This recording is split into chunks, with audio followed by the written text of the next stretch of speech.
Oh, niggas don't want to know actual facts. They just Why gotta be a colorism thing every fucking time, bro? Just enjoy the history, bro. Always gotta tarnish. Always try to tarnish a great, bro. After he passes, man.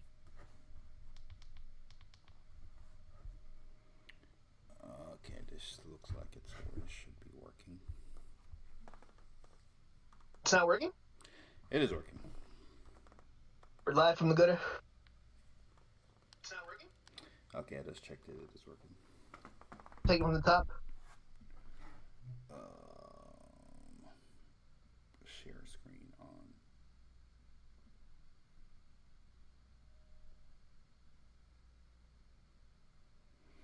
Okay, it's good. We're good, man. It's coming to an end. This is the last one. I feel like the logic, when that Everybody album, it's like, yo, we finally got to the end of the journey, man. Is that it?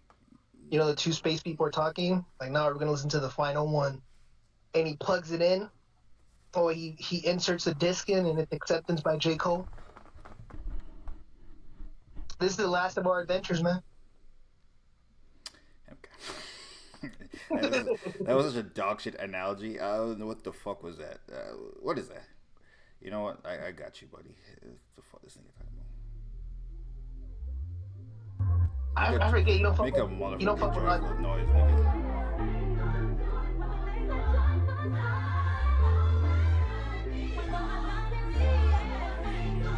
This is wrong with hip hop right here. Niggas holding on to the gold. Drake elimination, man. Fake intimidation. They told me he was dead. Yeah. The niggas thought he was Drake elimination. I mean, he is, man. Can't even sell out Australia. What? Can't even sell Australia. He can't afford tours. They say going like he already sold it. They say going to court or some shit. I don't know why he's postponing dates. Apparently he's adding more dates. I ain't gonna lie to you. Is that nigga broke? apparently, not only is he postponing to the second leg of the tour, he's adding more dates to the second leg of the tour. I don't think he's adding more dates. I think he's adding more dates. He doesn't want to be stagnant. Because he would have had a 12-day gap for his next show or whatever in between shows. So he doesn't. So according to Drake's team, they're saying that that's a lot of money that they're spending for production crew and the hairstylists and everything. Like, Drake can fly back to fucking Canada. It's like a 20-hour flight. But for everyone else, what the fuck are they going to be doing for 12 days? They still have to be on payroll. Which I'm like, you're a fucking millionaire. I just feel like you shouldn't worry about that. But I mean... I feel like that'd be like Live Nation decision. I feel like Live Nation would be the one making that decision. Isn't this a Live Nation tour? Yeah, and then I'm like, didn't you guys really plan this out? Like, why isn't it... I don't know if they planned that many extra dates. There's no way they planned to double the size of this shit. But that 12-day gap was already there, though. Yeah. Like, nothing changed. Like, these 4 days were already done. So I just find that weird. Yeah, I don't know why though. I don't know why. I think he probably just didn't want to be in Australia for those 12 days. I'm gonna be honest. It's probably like, what the fuck am I gonna do? Like, let's be realistic. Doesn't want to be there for 12 days. And you probably, you know what? I can be doing other shit. I assume he's gonna shoot like a music video at some point or something. He has not done any type of promotion. He dropped a visualizer and like a sped up version for like the interlude. I'm like, this nigga don't sell music. Like, is this nigga like not don't sell music? What the fuck is happening? Bro, Drake shot a video and fucking remember Nonstop? He shot a video at his home or whatever. Like, he just threw a party with Devin Booker and everyone was there. I'm like, this nigga don't do promotion. Like, I'm like, what the fuck is happening? Yeah. Yeah, but now you seen the fucking numbers on his radio plays? That shit was like 0.1. He's a fucking chart. What? You see the chart of like the Nokia and like the CN Tower radio play? When they were like breaking down how he got a top 10. You know, you ever seen that the Talk of the No. Charts page that does all the breakdowns of? Oh yeah, he got mad radio play for it. He got no radio play for it. Oh, okay, For okay. none of them shits. He did Yeah, settle with iHeart like yesterday, though. So maybe he backed it. I don't know. back with the radio spins. I mean, I do. I mean, I didn't even know he was I suing do iHeart. believe. I do believe Nokia would have been a number one if he was cool with the label. Oh, for sure. They would have Yeah, fucking forced that shit down. That would have been already a number one.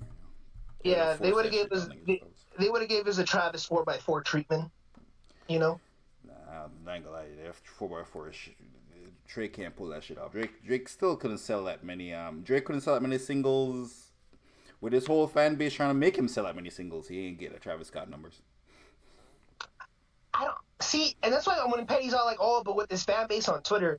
Again, I believe this fan base is fake. You can't just turn your fan base into, "Oh, we're gonna buy shit." And unless Drake goes independent and he's like, "Yo, I'm an independent artist," then yes, they'll support him. Like, on that Taylor Swift shit. But even with I don't think that's something you get on late into your career. It's either you have it or you don't. He's not selling any product though. I guess would be the No, big but thing. I know though. Like, But like he's not selling no T-shirt. He sold 29,000. Well, he sold 29,000 though. Like, let's say he would have sold vinyls double that. Okay, like 60,000 vinyl press is still an amazing number. That's still good. Like, I don't think his numbers would have been like ridiculous with if he would have had vinyls. Like, I don't think no one crosses the six figures with vinyls unless you're Taylor Swift or Adele. I think maybe he could do it because he doesn't do it. It would be like a big deal to his fans. No, but his shit's mass produced from his label. Like, there's TikToks where they're playing Nokia in the background and they go pick up Scorpion and Thank Me Later. His shit's not like limited. It's mass produced because he has a big label with Scorpion and them shits. And Thank Me Later, yeah, you can just go to Target and pick them well, up. I guess them are the old shits when I'm like, Birdman was. Yeah. That Birdman. Ever since Like, OVO got control, I think it'll make physical music no more. Yeah, like we're talking about J. Cole, bro. I gotta make physical music again. What the fuck? Yeah, like if those vinyls didn't exist, like if Drake didn't have like no vinyls ever of those old ones, then no. But like again, Drake is a pop star. His vinyls are at Target. Thank Me Later, next to Taylor Swift and Billie Eilish. And for some reason, whoever fucking manages Kid Cudi, you always see Kid Cudi there in Childish Gambino. Like, who the fuck manages these guys? He has their just vinyl sitting here. You can never find a Future vinyl at Target. Never seen that shit. You got vinyls? Are these official vinyls or are these like? No, these are official. These are official vinyls, but just like Drake's vinyls are just so like they're accessible. Like you can get them from a Target or a Walmart. A Future and shit, you got to go to like a Barnes and Noble or a music store. That's why I'm like, again, that Drake shit just wouldn't have worked because it's mass produced, it's there. So I just don't see that working. If he promotes it, it would work. It would be like a galvanizing. It would be like when Taylor Swift started to re-release their music. It would literally be like it would be like everyone's against me. Yeah, but he would have to be independent though. Again, you can go pick up. I can literally go pick up Thank Me Later.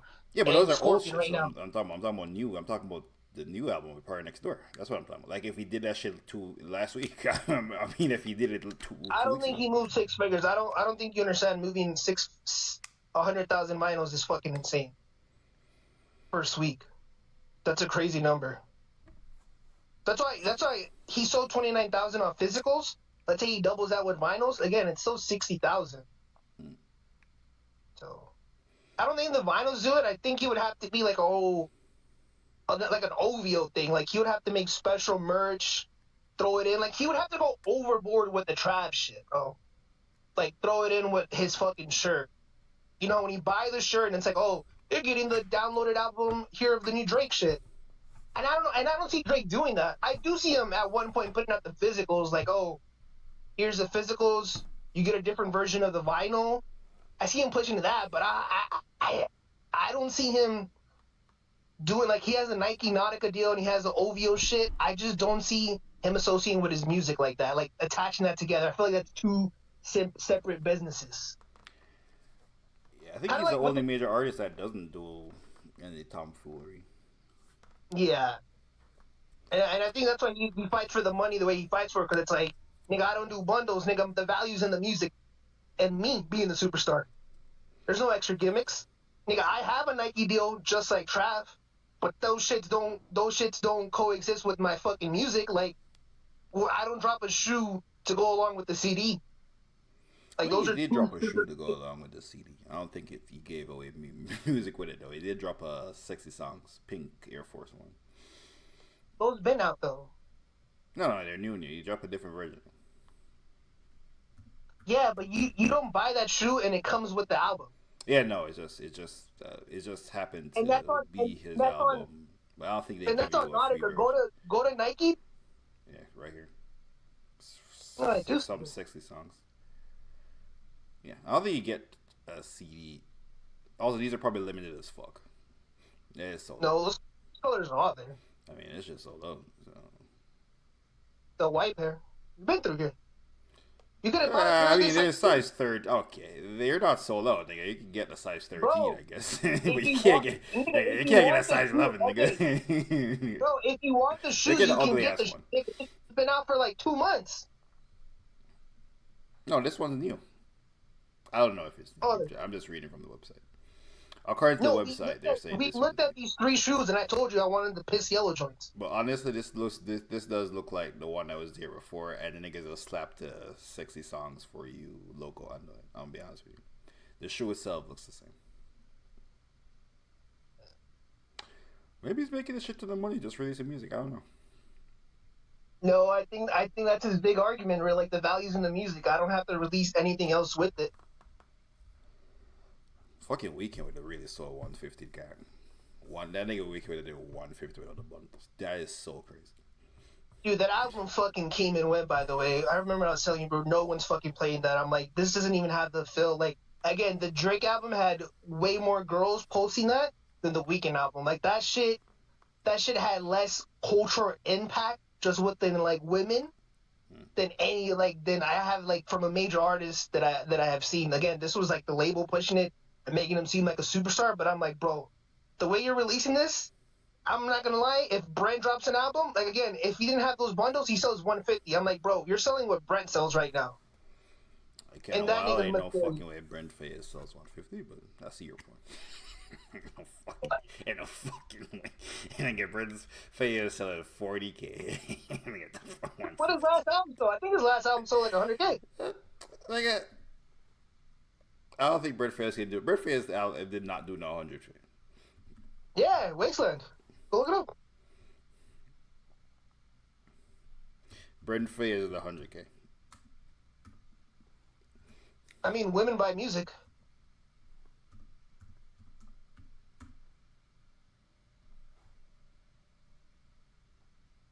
They go 42. The fuck is you talking about? That shit did 100K in the streets with the women, man. Sold 80 in its first week, debuting number 600. Oh, 6,000 copies sold. 81,000 streaming equivalent on demand tracks. So he thought he felt I didn't know like it was sold this much. He felt like he had a weekend impact with his album, just the impact, like it just seemed very minimal. And again, when you look at Weeknd on Spotify, he's the number 2 artist. I'm pretty sure Brent's like fucking top 100. Brent's last album sold 42. I think I fell off. Oh no, that's a compilation though. That had like all the niggas. That had what's that white boy that you like? Tommy Richmond. Well, yeah, I like the white girl. I like it as a white girl that replaced. Yeah, that girl that says, "Oh yeah, oh yeah, oh yeah, oh yeah." That shit fire. Yeah, that shit fire. Oh, he doesn't know music. Where this shit at? How you know she's associated with Brent? Oh, she's not associated with Brent. She just has some hot shit. You got Glorilla on the remix. Oh, here we go. What the fuck does this have to do with Brent? Nothing. I'm just talking about white people. Fuck. I don't even know what her name is. Brent's black, so I guess. No, you brought up Tommy Richmond. Because he's associated with Brent. That man sounds. And he's on the compilation project that he dropped. I thought this girl was part of the compilation album. No. But yes, I see. I guess that was a Mr. Fantastic reach.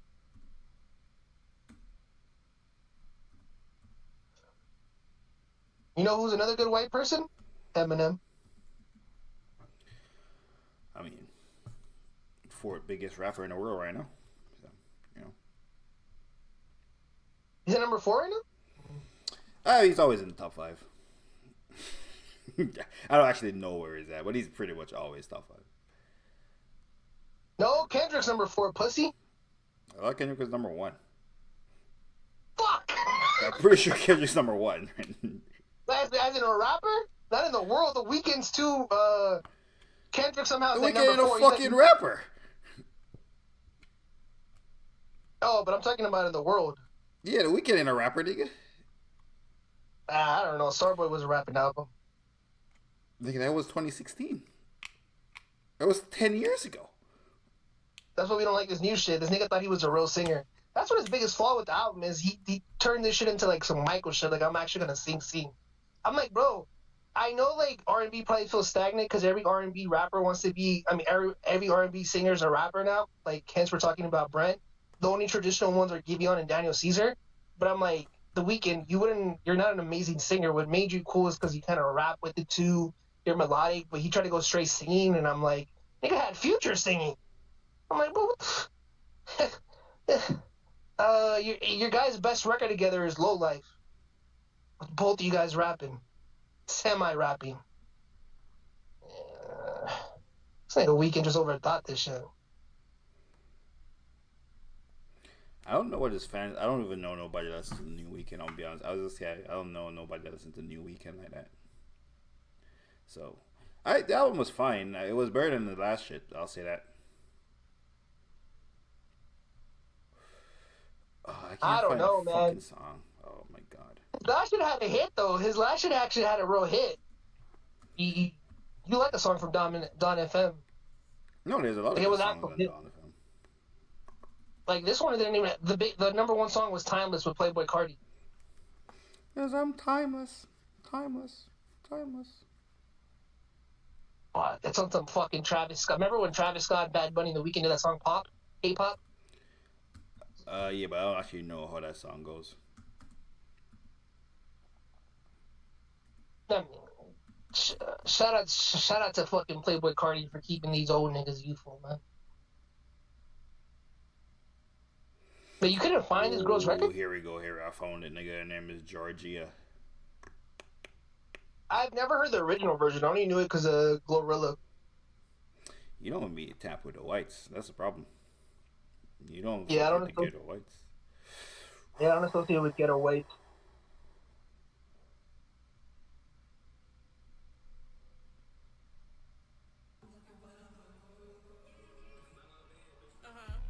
I love babies too. I rock some True Boys new Von told me to rap my ears off. Shit, I'm trying to tell them the same. Get to the guap. I'm trying to take the shit far, but never forget why I came. I want the richies, but I don't really care for fame. I want the trackies, little hoe aggy ass. Do my son need a daddy? I've been popping in, my old keep trying to stop me. My old friends turn wishy-washy. I love babies too. Alright. This shit right here. What? Oh, this thing I don't miss. What? This thing I don't miss. It's crazy because I played this shit for you niggas like 4 months ago. Remember that shit? Actually, last year. Yeah, like fucking like niggas was hating. You were hating. I'm like, Pelicans, I know you fuck with this shit. Pelicans was like, yes. And you Pelicans would get it off the rip. Yeah, you nigga Metro don't know I hate, bro. Fucking you, this nigga was the future, man.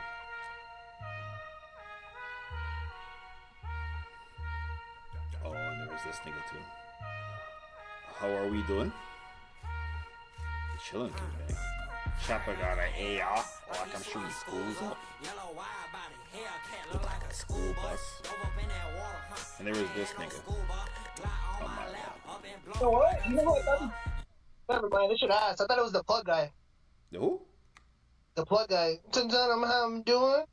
I'm out here chasing chickens. Tell you how to do it. Money.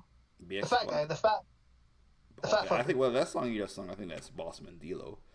But there's also BX the Plug. Yeah, Boss Mandilo's the nigga they can't miss. I mean, Boss Mandilo wave is... That shit over, nigga. Fuck. It's not Boss Mandilo. He ran that style to the ground. He has multiple songs. Yeah, with the same style. Yeah, and if you look at the dates, they all say 2023, 2024. Look at the dates on them shits. Yeah, bitch, it's barely February. Yo, what's up with you? Oh my gosh, bro.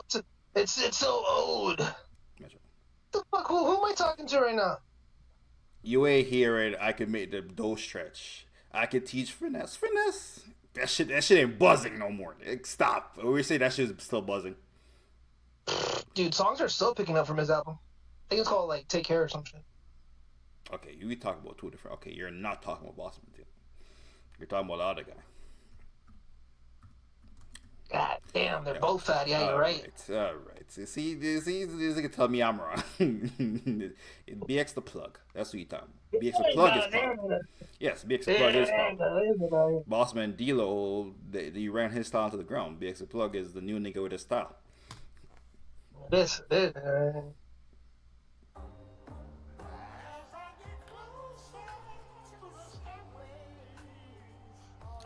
shout out to BX the Plug. And Dave Blunt. Shout out to Dave Blunt's fat fuck.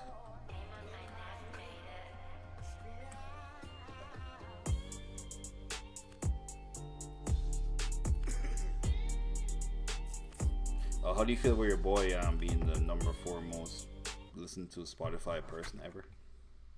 Kendrick Lamar, how do I feel? Oh man, it's definitely. I mean, it goes back to that thing where the machine just always makes artists look bigger than what they are. Again, does Kendrick feel like the biggest superstar right now? Yes, but is it organic? No. Like the label, like if you play the games right, like they'll push anyone into it. Hence the Weeknd. Like he played the games right for like 2 albums. Now he's for like sounds in that catalog.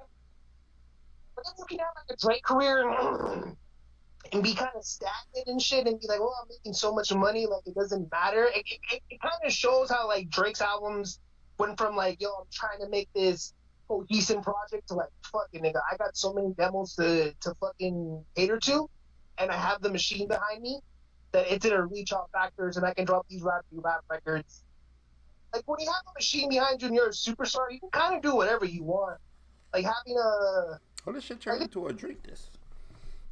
Like this is Kendrick's worst album, and I think this comes from like, it just shows you when the machine's behind you, you push it. Definitely better than Mr. Morale. You owe to your goddamn mind. No, this is Kendrick. Mr. Morale, some mid nigga. This Kendrick shit is good. It's like this Kendrick album is a solid 8 out of 10. I ain't gonna lie. Whacked Out My Mirrors, that shit went from a 10 out of 10 song to me to like a 7. I'm like, fuck, skip this shit. That shit boring. Because I'm like, this is insane that where the hot peak right now.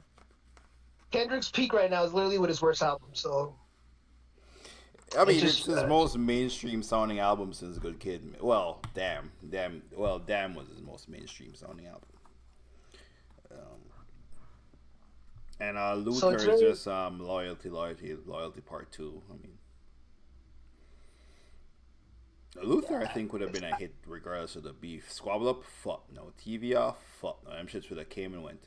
Luther, however. Yeah, Squabble Up, but it came and went like with that song with Blast. Because Squabble Up is a worse version of Not Like Us.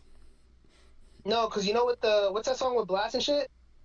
I spoke the pain away, I'm in the bun away. I mean, I know there is a song with Blast, which I told you nigga need to stop making that shit because he's not good at it.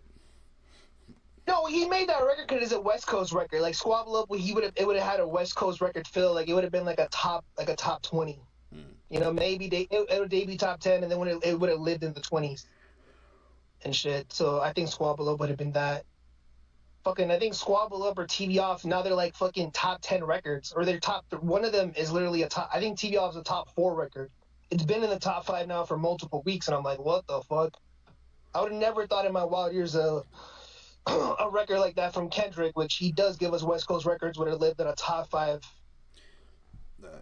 My YouTube Music recommends Luther and one of them Squabble Up like every fucking 5 minutes. They fucking press the crazy button on that shit. That shit's everywhere. Yeah. Whacked Out Morals was an amazing first listen. Yeah, on first listen, that shit is amazing. On like just playing the album, I'm like, fuck, this song is not that well. This song kind of boring. When you know where the song's going, this shit boring as fuck. This is not fair. I made a born sinner pray for forgiveness. I ain't gonna lie, Kendrick ain't never rapped as good as Clouds. I mean, you can't point me to a song where Kendrick rapped that good. Point it to me. Bro. Reincarnated? Fuck out of here. Reincarnated's way better than Clouds. You stupid. No, you don't even believe that shit. I do believe that shit. Shout out to Joe Budden. Joe Budden said that nigga should just stop rapping, bro. Nah, he didn't actually say that. But J. Cole. Joe talking about the way I saw Joe talk about them niggas like, yo, J. Cole can never throw shots ever again. I'm like, oh my god. What happened to niggas just rapping? He didn't say that on Wednesday's pod. He was actually defending them, and Ice and Ish was like, he should be battle tested. I think he was like, nigga, if I'm Tank Davis and I'm fucking undefeated, and a nigga under me wants to like just pretty much Freddie Gibbs, he's like, no disrespect to Freddie Gibbs because he listened to the podcast. He's like, nigga, why would I spar with you? Yeah, I saw like, I'm up here. I saw them niggas is definitely friends with Freddie Gibbs because I've never heard a nigga say Freddie Gibbs raps on the same level as J. Cole. And that's, if you listen to the whole thing too, the niggas were dick riding, and Joe's all like, he said that too. He's like, I've never heard no one say that he's on the same level. Yeah, and then Ice is all like, because I think niggas even clarify that we talking about just rapping. I'm like, nigga, that's even worse. Because at least with albums, you could be like, that shit's kind of subjective. Like a bar for bar. Yeah, and then Ice is all like, well, and then Parks is all like, he's right under. And I'm like, nigga, what the fuck? Yeah, since when? Like, these niggas, I'm like, bro, he literally murdered Benny the Butcher. That would have been a perfect analogy, bro. Like, nigga, plug in Benny the Butcher for Freddie Gibbs in that record, and that's what would happen to Freddie Gibbs in the J. Cole record. Yeah. He would outshine you. But he wasn't, like, them niggas don't listen to J. Cole like that, so they didn't even have Joe didn't even have, like, the analogy to bring up the right record. Ice and them were just, like, dick riding. I'm like, nigga, what the fuck is this? Yeah, I get it, man. Freddie Gibbs dropped over some Alchemist beats. Parks, he's your man and shit. Bro, them Alchemist beats are hard and shit, but yes, they do get repetitive and boring, bro. Like, an Alchemist beat for a 3-pack is fire. Just because you rap over an Alchemist beat, nigga, doesn't move you to the top tier fucking heavy lyricist, bro. I'm sorry. I also saw them breaking down Clouds. I'm like, damn, these niggas really love Drake. I just thought that Drake is just so much. You can tell that them niggas' favorite musician is Drake and not Kendrick or Cole, because when them niggas break down a Drake rapping song, them niggas is so excited. Them niggas is so excited to talk about Drake rapping, nigga. them niggas when they talk about J. Cole, nah, nigga nice, bro. I don't think niggas is rapping like Cole for real. What's next? Let's move on. Them niggas trying to hear that shit. Them niggas go line for line on the Drake breakdown. Them niggas do not care about a Cole breakdown. Them niggas don't even break down Kendrick records like that, by the way. Them niggas talk about like the overall point of a Kendrick song for a little bit. It was like, yo, what's next? Them niggas do not be going bar for bar. They'll start going bar for bar, and then they're like, you'll see them like the interest fade away. Yeah, and then the fat dude, I forget, or Flip, whatever, would be like, oh, but you know, I saw on Twitter there was like some double meaning behind that shit, and then Ice would be like, yeah, man, these Kendrick fans just be reaching with the double meaning, man, and then Joe Budden would be like, oh, but there's some talent to that shit, you know what I mean? I'm like, oh my god. Niggas be surface level breaking down. Because when those three came out, Kendrick was not their guy for none of them. J. Cole was not their guy. They liked Drake. And then all of a sudden, you start hating Drake. You just don't become a J. Cole fucking fan overnight, nigga, because his catalog's still the same. Yeah, I think they respect Kendrick and Cole, but they fucking love Drake. I think Drake's music, because Drake, in my opinion, this is a subjective opinion, I think clearly Drake makes the best music out of all three of them, which is why Drake is the most popular of all three of them. I think what makes Kendrick is that he tackles social issues, and J. Cole is J. Cole because he is the technical rapper. He's like, J. Cole is the most like technical, bar for bar, no bar wasted. To me, it's because they're older, so they grew up with Nas and Jay-Z. And I'm sorry, Nas and Jay-Z would be more Kendrick and Cole as far as rapping. And to them, those guys are not on the same level. And I think Drake raps like Jay-Z. Yeah, but I think that's why they like Drake, because he raps like Jay-Z. No, but yeah, just by a little bit though. But he also makes girl records. Like, he makes dance records. Yeah. Like, he's everywhere. Kendrick and J. Cole don't have that. They're two reminiscences of that 90s feel. So, and Drake, it's like, oh, fuck, he has 3 rapidy rap songs. And then, see, niggas don't understand the value of only giving niggas a little bit. Yeah, like oh, you give, like 18 games. Nigga, if that shit was 82 games with NBA, we would not care. If you give them a little, and then you give them a little bit of this, it's like, oh, you love Drake. Like, yeah, but not every artist can do that, by the way. That's what makes him so fucking talented, because he can give you a dance record, he can give you a funny record, he can be the butt of the joke, like I'm Too Sexy, and give you those records. What do you mean? And Drake the women are gonna love it, and then he's gonna love it. Drake raps like Jay-Z in the way of Drake's bars on a surface level are mediocre, similar to Jay-Z. Jay-Z's bars, without the context of Jay-Z's life, kind of fucking mid. Like, you don't give a fuck. Jay-Z's bars become so much better if you know the life story of Jay-Z. Versus Nas, nigga, anything Nas says sounds amazing, nigga. Last night Mitchell told me he's seen all the Jay-Z vision when he was 11. But there's a reason why I hated Jay-Z when I was 11, because I'm like, what the fuck is he talking about? I don't understand. This is actually like an entendre. This whole verse is like an entendre with a hidden story behind some shit that happened in his life that I don't know about. There was music. I didn't know that. But when Nas raps, nigga, I heard Stillmatic when I was a kid. I'm like, nigga, this shit fire from start to beginning. I know exactly what this nigga talking about. But yeah, because like songs like Illmatic, like One Love, like he's writing his homie for prison. Yeah. I mean, he's just telling the story. Yeah. So it's just like he's pretty much an author. Like, it's easy to dissect, I guess. It's not. Yeah. It's like if you give a non-Drake fan the give me a hug song, right? And you're like, oh, and I'm like, yeah, this is fire rapping. And they're gonna like, what do you mean? All he says is Drake elimination, fake intimidation. That's not as impressive of a rhyme. He's just rhyming elimination and intimidation. Like, you need a context of they try to be in again. He's trying to shoot. With the context, the shit is fire. Without the context, like, yeah. And then again, back to the J. Cole and Kendrick, them niggas are just so high and mighty. Them niggas even in a girl record, they're gonna like preach something like fucking self-worth woman record where Drake's out here just fucking shake some ass, girl, it's your birthday type shit. Kendrick be out here trying to lift the hoes and shit. Talking about pussy's power. What's that white guy from the West Coast who was on the podcast with Elliot Wilson and DJ Head? That nigga trying to the one that said he's disrespecting woman by saying by calling them hoes and twerking with a dictionary. Who is he? He just the host for, you know who I'm talking about, right? Yeah, he's on that podcast, and I looked it up like a couple of months ago. Surprisingly, they post that shit on Hip Hop DX's YouTube. I'm like, you guys are hustling backwards. First of all, at the dead block site and posting it on the YouTube. I'm like, why do I never see these videos? And I looked up on it, and I'm like, you guys post them up here. Should have just made a whole new channel. I see the angle he's trying to take. DJ Head clearly just a West Coast guy, so and Elliot Wilson mad because I think he didn't get an interview, which is wild. But him, I see the angle he's trying to do. He's like, I'm white, so niggas gonna call me a culture vulture. So what if I take the angle off? I'm uplifting black women, and I'm woke. But I'm like, nigga, as soon as you fuck up, they gonna say you not black, gang.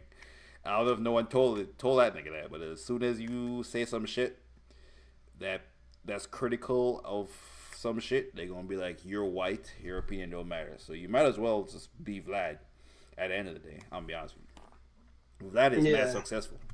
Vlad is the most successful hip hop YouTuber. By a lot. Academics is popular. Academics ain't nowhere close to the success of Vlad. Nigga, Vlad been doing it. Well, yeah, well, Vlad been exploiting black people for years, bro. Yeah, dude, I remember I used to watch Vlad DVDs. I used to watch Vlad YouTube videos like before I was even sub. One of my first of them was like a girl exposing Wayne and an old Brittany Runner when she was like a soccer player in college. Like, and like I remember those shit used to be viral and shit. I never forget it. It was this big titty white bitch. She's like, yeah, Wayne flew me out and shit. And all he did was just like, he's boring. All he did was wanted to be in Miami mansion. I'm like, I'm trying to go out and shit, and Wayne just trying to fuck. Shit. Shit was funny. And this is like predates the whole Instagram like models having cash apps in their bio. This predate all of that shit. So it was a different time. Nigga, what do you think about them exposing your man Hitta J6 J3? I don't know what the fuck his actual rest of his name is. For wild tweets back in the day. What are your thoughts on you a West Coast nigga? Is that how West Coast niggas get? No, that's crazy. I don't know what tweets you're referring to. They just found a new one, and I just saw they said some shit about she off of Zan. That means she's mad easy right now. Or she's off of Zan. I'm definitely fucking some shit like that. You said. Was this like a 2015, 2016? I think they just put. Yeah, it's from back in the day. It's not new shit. I mean, niggas forget like a song. Remember that song with Tyga and fucking Wayne? Molly. Like niggas. I don't think Wayne said don't rape nobody now. No, you know what? You know what Wayne did to it? I beat the pussy up like Emmett Till. You're right. It's a good bar. It's not. He was a kid from Chicago, went to go visit his fucking family. I think you'll be talking about old. Why are you bringing up old shit, bro? He whistled at a white woman. She got the gun. He ran home. The whites go in there to the barn and shit. Apparently, the white woman died like a couple of years ago. By the way, that white chick that lied on him only died like. Yeah, that white chick, she fucking lied. Yeah, like she died like COVID. I'm like, what the fuck? She was still alive this whole time. Yeah, that's fucking insane. But yeah, why did I bring it up? Oh, Primi, the girl from the interlude, she has like 3 million Spotify listeners now or some shit. That's why I brought it up. Shout out to her. Because apparently she only got like a couple of songs. I don't know how Drake found her. Think he fucking or what? That doesn't seem like Drake's type. Also, what's her face that everyone thought Drake ruined their marriage? Apparently that's not true. Jordan Smith? No. He definitely did that shit. Naomi Sharon. I love her, by the way. She's an amazing musician. She's a mother, and she makes soul music if you're interested. She's on OVO. She makes soul music, so you know she ain't gonna pop. But oh yeah, she divorced her husband. I remember some shit like that. That was not true. She did divorce her husband. That part is true. She didn't divorce her husband because of Drake. Drake wasn't fucking. That shit happened. And Drake was just fucking with her as a musician. But she has a whole man, the whole thing. She had a whole different man the whole time. But that was again. I think people just saw Drake with her and like, pretty girl, Drake gotta be fucking. Which it is Drake's fault. Like it's I guess people are assuming, but also Drake's reputation is definitely a nigga who, if like I told you that Drake signed this chick just to fuck her, I would believe it. That seems like Drake's bag. That. Yeah, that's Drake's bag. I wouldn't believe it. That Drake signed this chick to fuck her? Yeah. No, he would have just fucked her still. He would have gave her like a single deal. Because he was in love with Georgia Smith and shit, and she never signed to OVO. I think she was already on a label, though. When he was fucking with Jordan Smith was already not popping. When you get a Drake song, of course, you become way more. The stimulus package is crazy, but she was relevant. Like, I don't even know who Georgia Smith signed to this day. Well, she British, some British shit. So, I don't know.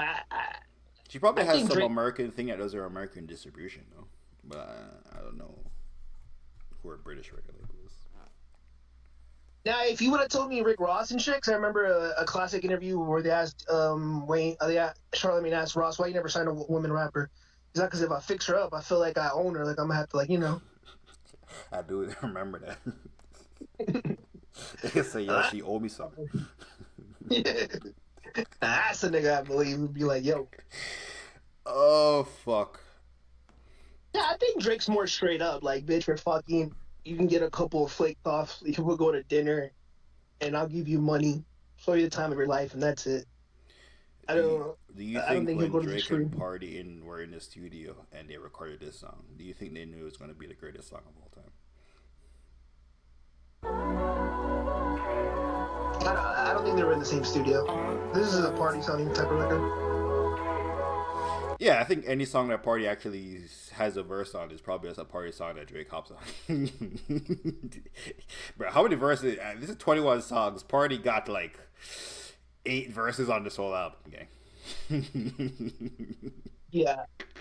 This feels like very P2, P3 Parties Living in Miami type of record. There's some shit Drake would have stole and took from. There's some shit that Drake would have went in the studio stole from back in the days when Party was recorded. Like, nigga, give me that shit, nigga. We taking your. Actually, we not even taking your shit off. I'm recording your first verse, and I'm putting my own shit at the end, nigga. You ain't even honest. This definitely feels like that very 2015, 2018-ish run that Party was in, and that Drake sound. Definitely feels like that.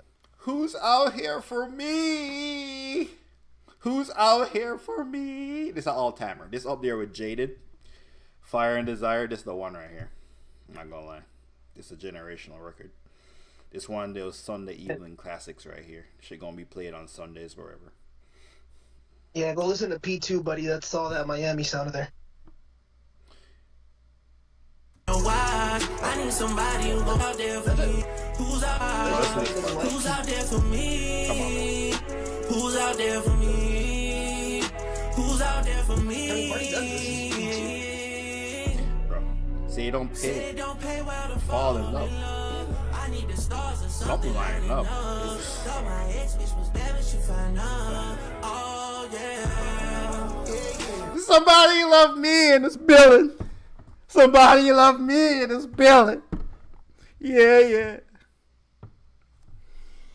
Niggas don't know real music. Niggas don't got that soul, bro. It's that shit. This is the shit I'm trying to hear. Niggas ain't got soul. I fuck with Chico Pata's song too, by the way. Meet a Padre. That shit way better than the shit he did on the last album. I want to meet your mama, pay my respect to your papa. You know how niggas hate Ratchet Happy Birthday? Like, Joe and them always shit on Ratchet Happy Birthday. I'm like, niggas retarded. I love Ratchet Happy Birthday. I don't like Ratchet. Like, that shit mid. I do not hate Ratchet Happy Birthday. I don't know how niggas hate it, but how their disgust comes out. Oh yeah, they're like disgusted by it. Yeah, they're extra. They're extra with it. I see the visual what Drake was doing with Ratchet Happy Birthday. I also think it was the greatest execution. What the fuck? I've never felt that about a Drake record, but yeah. Meet Your Padre is really like one of those disgusting records. Like, holy shit, Drake really made. But you like the last bullshit he did with Bad Bunny? You like the last garbage he did with Bad Bunny? I like the record because it's so good. This is Drake not really even trying, bro. He wasn't trying on the last. The only time he tried was Mia. Nah, he tried on this one. By the way, I fuck with the new one. He didn't. What's this shit called? For All the Dogs. BBL Love too. That shit mid too. By the way, side note. Gently, the nigga was not trying on this shit. It says 31 million plays. This shit is mad popular too. Fuck. I mean, he plays it on tour when he was on What a Blur. Yeah. Apparently, all his garbage songs people love. Ratchet Happy Birthday. What song is Ratchet Happy Birthday on Certified Lover Boy? Scorpion. He has 24 Diamond songs now. Fun fact. Reese's Pieces, don't be ridiculous. Yeah, he has the right. Yeah, this is I like how people aren't playing it too. Thank you. Yeah, no one's playing this shit, bro. No, niggas don't like this shit. Just don't be ridiculous. Cool your head top, you hotter than Anita Baker, baby. You know what Ratchet Happy Birthday is the equivalent of? Glorious on this new album, the Ice Spice shit, where he's half trying. I like that. Where he too. makes some bullshit. What you're talking about? You like Glorious? I do like Glorious. When he told me Ice Spice was 24, I'm like, okay, this is cool. You know, I think he's an Egyptian god. Yeah, she said that on the interview. I like the record. It's a 7.5. It definitely felt like that was supposed to be on Central C's shit, and maybe because the labels are beefing, it didn't make it on Central C's record. Because I did say, man, it sucks that Drake's beefing with these big labels, because that Central C's album was missing a Drake feature, and I'm like, holy shit, I think this would have been the Drake record that would have got on the Central C's project. Yeah, the first verse sounds like he's rapping like Central C, and then the second verse is regular drill. And you can tell, too, that the second verse is way better because he's just doing his Drake drill, whereas the first half, he's rapping like Central C. And so she be barring up? No, Central C would never put out these garbage bars. Bro, the man talking about y'all was poor. Me and the tech fleets, we was poor, no coat to feed in. Nokia hit, not gonna lie. Who's calling my phone? Who calling that shit? Baby girl! That shit is a hit. Yeah, this shit would have been a number one for like 5 weeks if that nigga was still Drake. But nigga, I don't know why number one. I ain't gonna hold you. This should have been number one for 5 weeks.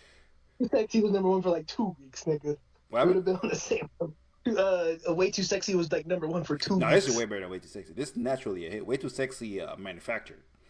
Way Too Sexy on still was like was that manufactured shit? Put that shit in a can, mass produced. Nokia was the reason this sounds so fire. I'm not gonna lie. The reason that sounds Honest Nevermind sounds so fire everything is because of Kendrick's album and the sound that is so big off those records. What, Nokia? Yeah. What do you mean?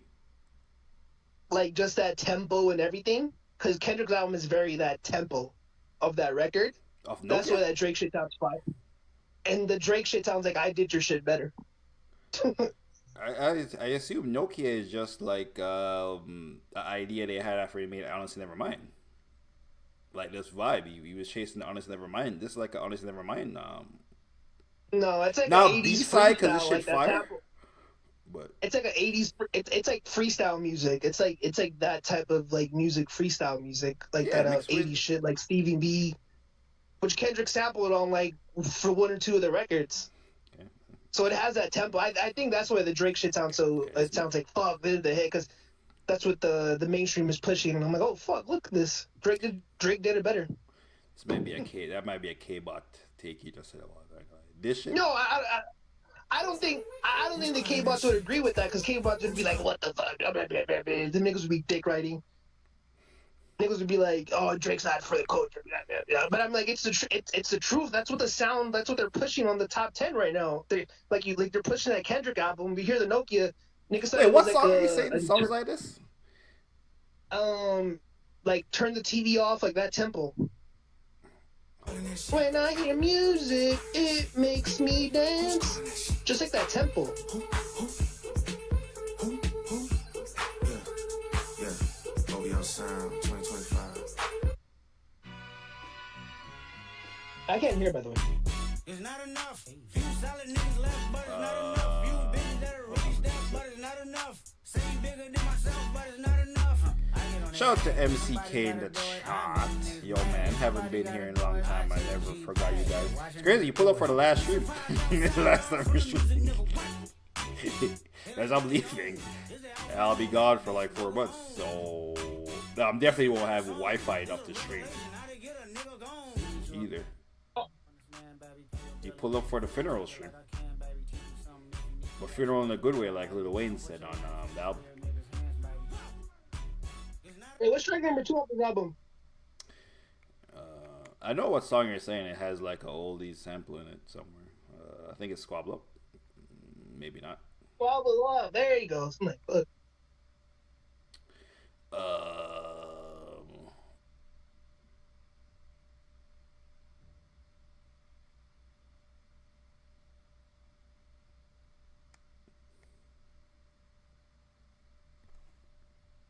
Oh, it's not like the beef with Pelicans or whatever his name was getting argued with Metro and damn, nigga, that was a long time ago. God, that's the last thing we were here. Fuck. That was like a long time ago. That was like 2 years ago. Because Metro and Pelicans made up and then beefed again after that. Who brought that up? MCK. MCK is like, it feels like 3 or 4 years. Yeah, that happened. Then Metro and Pelicans patched it up, and they beefed again, and they patched it up again. That was like 2 beefs ago. It was. Yeah. What's good, MCK? Get into the last stream. Yeah, you put it for the last one, bro. I mean, I can see what you're saying, but this one feels more of like a. Like I can see like the underground sample, like the bottom, like the very low under sample tempo being the same, but this one is framed more of like a 80s,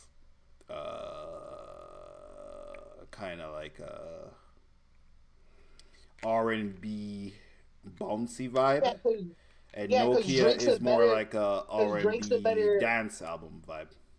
Drake's a better pop artist than Kendrick. That's what makes. My bad. Drake's a better. That's what I said. Drake's a better pop artist than Kendrick. That's what makes him so great, that he can hear a record, get inspired by it, and just make it like different. Like that's what makes Drake so great. I don't think it's a hot take. I'm like, huh. Okay. But you have the Nokia. I think AVP said it with iHeart. I wouldn't be surprised if Nokia debuts higher next week. I didn't even know he was beefing with iHeart. No, now the nigga radio plays makes sense, because don't iHeart own every fucking radio station? Did they could beefing with Spotify, iHeart, the Universal Music Group? Well, no, that means he was cool with like Power 106 and Hot 97. And nigga, iHeart owned them niggas. Not Hot 97. Yeah, I guess. Who owned Hot 97? He beefed with Ebro. Ebro called that nigga a blight. Ebro called that nigga the worst thing that ever happened to the music. Holy shit! Then it might have been Black Bob, all the major markets. Like Ebro said, yo, niggas was not generated in hip hop before Drake, bro. Drake, the first nigga in hip hop to degrade people. You know what's so crazy though? I kind of like, you know what's so crazy? 10 years from now or whatever, when we're looking back on hip hop and shit or wherever, I kind of hope like these guys like Ebro and shit. I mean, they'll be dead or whatever. People won't even like. They won't be dead, but their voice would matter less and less. It's like that superstar genre and hip hop is just gone, and it will just be like hip hop will still be like probably the biggest thing because so much music comes out of it and so influential. But I think it would like the hip hop. It's gonna get like streams and generated numbers and like still being the highest selling music will be from like these little rappers like in Louisiana you got like the NBA Young Boys, all that. And like in Atlanta, you got the Playboy Cardis, that type of rapping, and I hope it just comes more to that. And it's like, you Ebros of the world, there won't be a superstar for you to critique like Drake. Like Drake was the last one of it. Niggas are not gonna care about being super woke like Kendrick. Like, nigga, you guys are obsolete in the media because you niggas just are not gonna matter anymore, and there's not even gonna be a reason for you guys' space of having these moral high ground. And you could still exist if you write for like a publication of a Rolling Stone or whatever. But guys like Ebro want to be like the front face, like an Academics or Charlemagne the God. Nigga, when you try to play both sides like that, I don't think, and you want to be a face, you're gonna be out of here because that job's not gonna exist. Like maybe you can make cool. It can't be in the middle. You can make you can make cool ideas and stuff, and maybe have a cool like blog, a website and stuff. But to you to be the face of it and shit like that, and going super left with it, I think it's gonna be hard for you, bro. I honestly think, and hip hop is just a young person's game too. So. In fact, with Drake could have won that Kendrick beat, but his strategy, but he fell a little short. Yeah. His strategy was he got out strategized by Kendrick, and apparently everyone hates him. So, and I think I had like a double whammy. His strategy cooked him, and everyone hates him. So fuck. Who the fuck? I don't think he saw that shit coming. That everyone hated him. Part. No way he thought that many niggas hate. No way he knew that many niggas hated him. He probably knew a couple niggas hated him. He didn't know. And shout out to Kendrick that he picked the perfect timing. Because even if this was like 2015 and 2016 when we wanted to see it, Drake's at the superpower at his like he has his superpowers. So they would have just belittled him and made him seem so small. So shout out to Kendrick for picking the perfect timing. Not Like Us is more universal song than I thought. I see it. People don't even know English. Yeah, it's past like the beef. A lot of people who know Not Like Us don't even know he's dissing Drake. Like actually, the general person, it's so big that the general person doesn't actually know what the fuck Kendrick's talking about. They just know it Not Like Us. And it's like it surpassed the beef, and it's now just Not Like Us. We're not like them. They're not like us. And it's a cool fucking saying to say. They not like us. They not like us. Who's us? Who's they? I seen John Stockton saying, "Oh my god, my kids were so excited to hear my name at the Super Bowl." I'm like, nigga, how do your kids not know the context of what Kendrick is saying your name in? I get John Stockton not knowing why Kendrick said a but like John Stockton. But how the fuck does John Stockton's kids? Then again, John Stockton's kids are probably like 40. So actually, I guess it does make sense. Like his kids are probably like 40. I guess maybe his grandkids. Because is like 24. Yeah. So his kids are not in their 20s; they're in their 40s. Yeah. GNX will be a classic in the next 10 years. I don't think GNX would be a classic. I think GNX will be like GNX would feel like more like Section 80. No, I think GNX is gonna be. I think GNX is gonna be his most streamed album of all time. Yeah. When the numbers in 5 years. But I think GNX will suffer from it not having the thing that makes Kendrick, which is the concept. Without the concept, it's like that Kendrick's superpower is making a concept of something. Every rapper got a superpower, and his thing is making, even if you don't like the album, like his shit is making it this like cohesive thing. Without the cohesion, without the context of the beef, you listen to it in isolation. You're like, there's a lot of good songs put together, but it ain't as good as Damn or Good Kid, Mad City or To Pimp a Butterfly. That's like Drake make an album without no R&B. I'm like, nigga, what the fuck is this game? No hit? No. Or maybe you just rapping. Like Scary Hours. Imagine like 21 Scary Hours songs from Drake. Or like, I mean, this is cool because I like rapping Drake, nigga, but where the bangers? Where the bangers, nigga?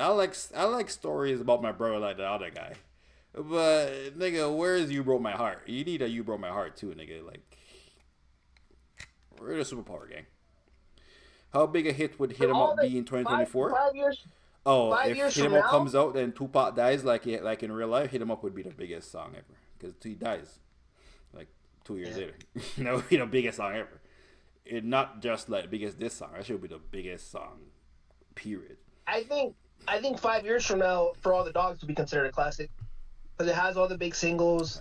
It has everything going for it. I think For All the Dogs is up there, man. I think people get away from this beef or whatever. But hey, that For All the Dogs. Be like, hey, it's a classic. Hey, tell that. Like, nigga, this shit was always fire. Getting buried, man. It's a kid before that night. Best bar he dropped in the whole beef, by the way. I stand on the best bar he dropped in the whole beef is For Your Dogs. I remember you thought he shot himself in the foot. Like, what is he gonna say next? Tell me about a bar than that. Tell me about a bar he has in the whole beef. Euphoria, 616, Meet the Grams. That sounds garbage, bro. I played it recently. Neutralized. I can even predict your angle. You're moving like a bitch. That shit ain't as hard as all your dogs. True about me, and I want to true about you. King Benny said Certified Lover Boy could be a classic. Yo, these young niggas, bro, with their opinions, bro. Take mics from these young niggas, bro. Yeah. I do like Certified Lover Boy. I do think Certified Lover Boy like an out of 10. I ain't gonna lie to you. I like all that shit on Certified Lover Boy. All the shit that people be hating, I'm like, I kind of fuck with this shit. I like the Jay-Z verse on Love All. That's a thing people hate. I like Poppy's Hope. Erase My Mind is amazing. Give Me a Hug. Give Me a Hug is way better than Poppy's Home, bro.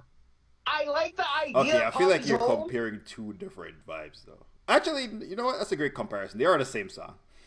They're the same song. They are the same song. You're right. They're the same song. Poppy's Home, he just missed something on it to make it that record. Like, he missed something. I don't know what it was, man. I like the idea of it. Don't get me wrong. But he just missed something for me. I don't know. Maybe he doesn't fit with the album. Maybe if he would have released it as a Scary Hours record. But, like, because when you hear No Friends in the Industry, I'm like, oh, see, he comes with more aggression. And I know Poppy's Home has, like, a soul sample. I just feel like, no friends in the industry, my brother's been my... And I know it's not his most lyrical rapping song, but the energy he rapped on that, I just loved it way better. Like, you know? Drake's best singing yet was on For All the Dogs. I also think that was Drake's best singing album. That's my... Yeah, I think that's the best singing Drake has ever done on For All the Dogs. And you know why? And you know why that R&B is better? Like, the R&B on that album is better than this album? I think it's because of Tito Touchdown. I think because of whatever he had with Tizo, Yachty. All what you just said. I'm just saying. Whatever he had with Tizo and Yachty, because those R&B records with Party don't sound nothing like what he just had on For All the Dogs. Whatever he had with Yachty and Tizo, he captured something, man. I like it. He captured something there. It should just that people just forgot about it. I mean, no, it's still the most streamed album, whatever. But even when I hear first person shooter mode, I'm like, dude, I went on tour, seen this. This shit was big as a Super Bowl, and the beef came and took it away. Now I skipped the record. I can't even listen to it. I'm like, God damn, Kendrick really killed this record. This shit was big, motherfucker, man. I mean, I think that was manufactured. I don't think that song was organic. I've said that. I think we've argued this before, but I think that shooter was not manufactured. I think that shit was manufactured as fuck. But it was battling with number one with Yeet. Not the Yeet shit was manufactured. The Yeet shit. I don't think that Yeet record was. See, this is how Drake had the labels.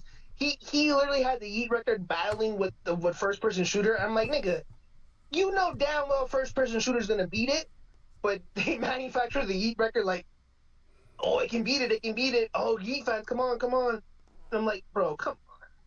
I Miss You Too with Kid Cudi, by the way, on Certified Lover Boy, generational record. That song doesn't get much love, but now that I'm looking at the plays, it does get a lot of love. I am not the only person that thinks this, because I'm looking at the plays on it right now. A lot of people think this song is one of his most underrated songs with Kid Cudi. Dude, when I hear that record, that's what I feel like about, like, this is how when Kanye and Drake did a record on More Life Glow. This is what I thought. No, Kanye and Drake. No, that song's not that good. Oh. But that's what I'm saying. This is what I thought Kanye and Drake would have sounded on Glow. I think Glow's an awful record too. But I'm pretty sure Glow has more streams. I said not that good, but it ain't awful. No, it's awful. Watch out. It's carried by the sample. I'm thinking people might look back on that album favorably. Yeah, I think generally Drake's albums age very good. I don't think there's been a Drake album that hasn't aged well. Let me see. People don't wait. What are you talking about on Certified Lover Boy? People don't hate Certified Lover Boy. I mean, they hate on it when it came out.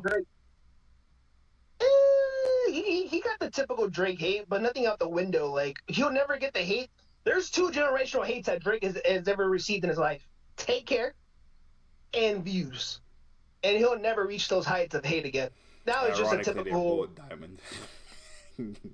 Yeah. Fuck. He'll never reach those peaks of hate that he got for those 2 albums. Oh, I saw another clip on Twitter with Joe. Speaking of when they were talking about Rihanna album sales, and they were like, it might do views numbers, and Joe was like, how much views do it? Like 1 million. Joe was like, God damn it, I was hitting. And I'm glad you brought that up, because I don't think Rihanna does 1 million first week. Fuck no. If Rihanna drops an album, I think they're delusional, because they were comparing to GNXD. I'm like, no. She's not Taylor Swift and she's not Adele. I know she's a billionaire and all this shit. You got honestly, I compare it to Drake's when the label's pushing the button. she drops an album and whatever it could be, she sells 600,000. Yeah, I think 600 is her max. Yeah, max and maybe if she has like a fucking Adele fucking Someone Like You, and that's her single, then yes, I think she can reach 800,000. But I think 600,000 is like whatever Drake did with the labels, 600,000. That's what you push. Unless you just have like, Boy did like 613, some shit like that. Yeah, and I think that's what Rihanna shit is. Unless she drops like fucking Mariah Carey records. Why are you so obsessed with me? Remember when you were a kid and how many hits she had on that album? The Anticipation of Mimi. She had like fucking multiple hits on that shit. She does some shit like that, then we can talk over. But I think realistically, it's 6. It's whatever Drake does. Like, bro, Drake's the standard, and you niggas killed it, and we had it in hip hop, pop. He was hip hop, and we're never gonna see nothing like that again. Kind of like with LeBron. Like, niggas hate LeBron. I think now people are loving LeBron because they know his career is kind of over and shit. Again, we have Anthony Edwards, we have Wemby. It's never gonna be nothing like LeBron. Yo, hey, did you watch that Laker game with versus the Mavs? Yeah, I watched it. That shit was crazy, my nigga. I seen LeBron hustling for a turnover. No, LeBron plays good once a week. LeBron plays like he's 32, 33 years old once a week. He just can't do it every game. This nigga caught from Luka from like a 3-point. He dunked on niggas too. So yeah, he plays. He plays like he's a 34-year-old. He doesn't play like he's 40. He plays like he's a 34-year-old. He just can't play like that every night. But he's still just as athletic as he was. Not just as athletic, but he's not far away from when he was like 30. Dude, he's not. I'm like, yo, mad healthy. Cavs LeBron here? I'm like, nigga, you're hustling down the court. The fuck is it? Chris Paul don't jump, and Chris Paul can't stay fucking healthy. Like all their old, like he the first old nigga. No, people are getting older. Like LeBron just happened to be the first one to get older. Like sports medicine is so good now and so advanced, nutrition and everything, that every athlete in every sport is getting older. Like fucking in hockey, the Russian guy can't remember his name. He's about to break the Wayne Gretzky scoring record. For the Washington, yeah, the Washington Capitals. Yeah, he's about to break the Wayne Gretzky record. Sidney Crosby is like fucking 40. So like in every sport, niggas getting older. But in football too, like old ass niggas still playing football. Yeah, fucking Matthew Stafford, 38. Yeah, and go on to new contract. Kevin Durant tore his ACL and is just as good as he used to be. So I can't dunk as he used to be, but I see what that nigga was never like no crazy. That nigga had one dunk, the Statue of Liberty. And that nigga had one Statue of Liberty dunk, and he did. It's not like that nigga had mad moves. No, he still gets off. LeBron though, you still see him get off though, like with speed. I'm like, what the fuck is this? I'm not gonna lie, I felt like a kid watching him against the fucking Mavericks. I was like, what the fuck is this, man? Steph had 43 and 3 quarters before we turned the stream on. What happened? Steph had 43 and 3 quarters before we turned the stream on. Let me see how much he ended. He ended with 52. Yeah, had 52, 3 assists, 4. Shout out to the Magic. The Magic are cooking. This is their first L, I think. The Orlando Magic? Oh fuck no! I'm mixing up with Detroit. No, I'm mixing the niggas up with Detroit. My bad. Yeah, Pablo was hurt and he came back or whatever, but they don't seem to be insane. What the fuck? What about that nigga Frank whatever? Wagner? Yeah, 27. Yeah, 27. What the fuck happened then? 121, 115, high scoring game. I wanted to see his statistics. But Steph like 34, 35. Like I think it's that you. I really. Back in the day, I think like Steph would have been in the corner by now, just shooting picking corner threes. Back in the day. I think that's why they. I think that's why they made the Jimmy trade though, because that just gives like the youthful, the locker room or whatever. I know they're like, oh, why you trade for Jimmy and shit, but just I think getting that in the locker room and shit, you still gotta remember it's a fucking. You're training with these guys every day. You gotta change it up, bro. Like, I mean, yeah, this is a good team you for know. Jimmy. Jimmy not a number one. The problem with Miami is Jimmy was the number one player. No, yeah, I think Jimmy a this number is good two. for the team. No, this is good for Jimmy and Curry. That's what I'm saying. Yeah. Yeah. Yeah, The problem with it was Miami good. is niggas was expecting Jimmy Butler to win them a championship. That was the fucking problem. That's why they went to two finals and Pat Riley's too it old, bro. sucked. Yeah. How that nigga hasn't suffered no medical conditions, bro? Because that nigga's out of his fucking mind. He has to be smoking mad weed or some shit. I don't know It's what still the impressive to get to the finals though. I mean, twice. He went to got to two finals. He brought a team to two finals, but the team wasn't built to win a championship. Like Yeah, as a GM, he's wild. That's wildly successful. Eric Spoelstra is wildly successful. Yeah, Pat Riley be delusional as fuck. Because he has only 3 take here. If you're reading this is too late, nothing was the same. I'm thinking people might look like members only, polar opposites. Oh yeah, the each record. What up, gang? Sexy songs for you. Classic cookie already know. Shout out to Jeremiah in the chat. Man, classic man. Should they win triple? Not gonna lie, I'm gonna stamp it right now. Sexy songs for you. Classic album.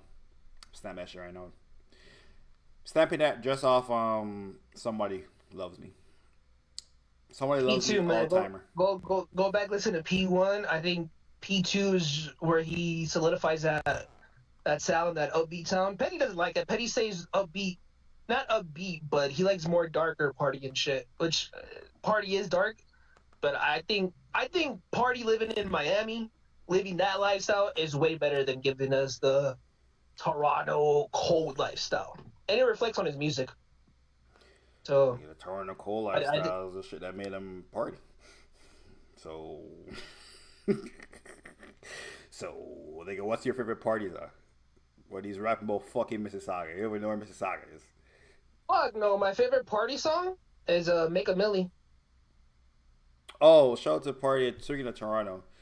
You remember when who the fuck knew that when Tory Lane said Weekend gave his best this year, Drake and partied his best this year, now it's my time to kill that shit. That party next door was gonna be coked up in Australia and say that he's dissing me. And then would be allowed to go in the studio. You know Charles wasn't there supervising. That nigga was on his own card. Nigga had his own fucking studio and mic. Nigga hid in the closet with a mic and this storylines. Who the fuck knew that was going to be the outcome of Tory saying The Weeknd killed it and Drake killed it, but I'm going to do better than them niggas. And the city is fucking amazing. Who the fuck knew that was going to be the outcome? You see that shit, right? What did he say? No, I didn't see what he said, but I did see where he apologized. What did he say, though? What did Party say? Yeah. I'm going to pull it up. That's where I missed the context in this. I'm like, what the fuck? This nigga like retracted so fast that I didn't even get to see what started this.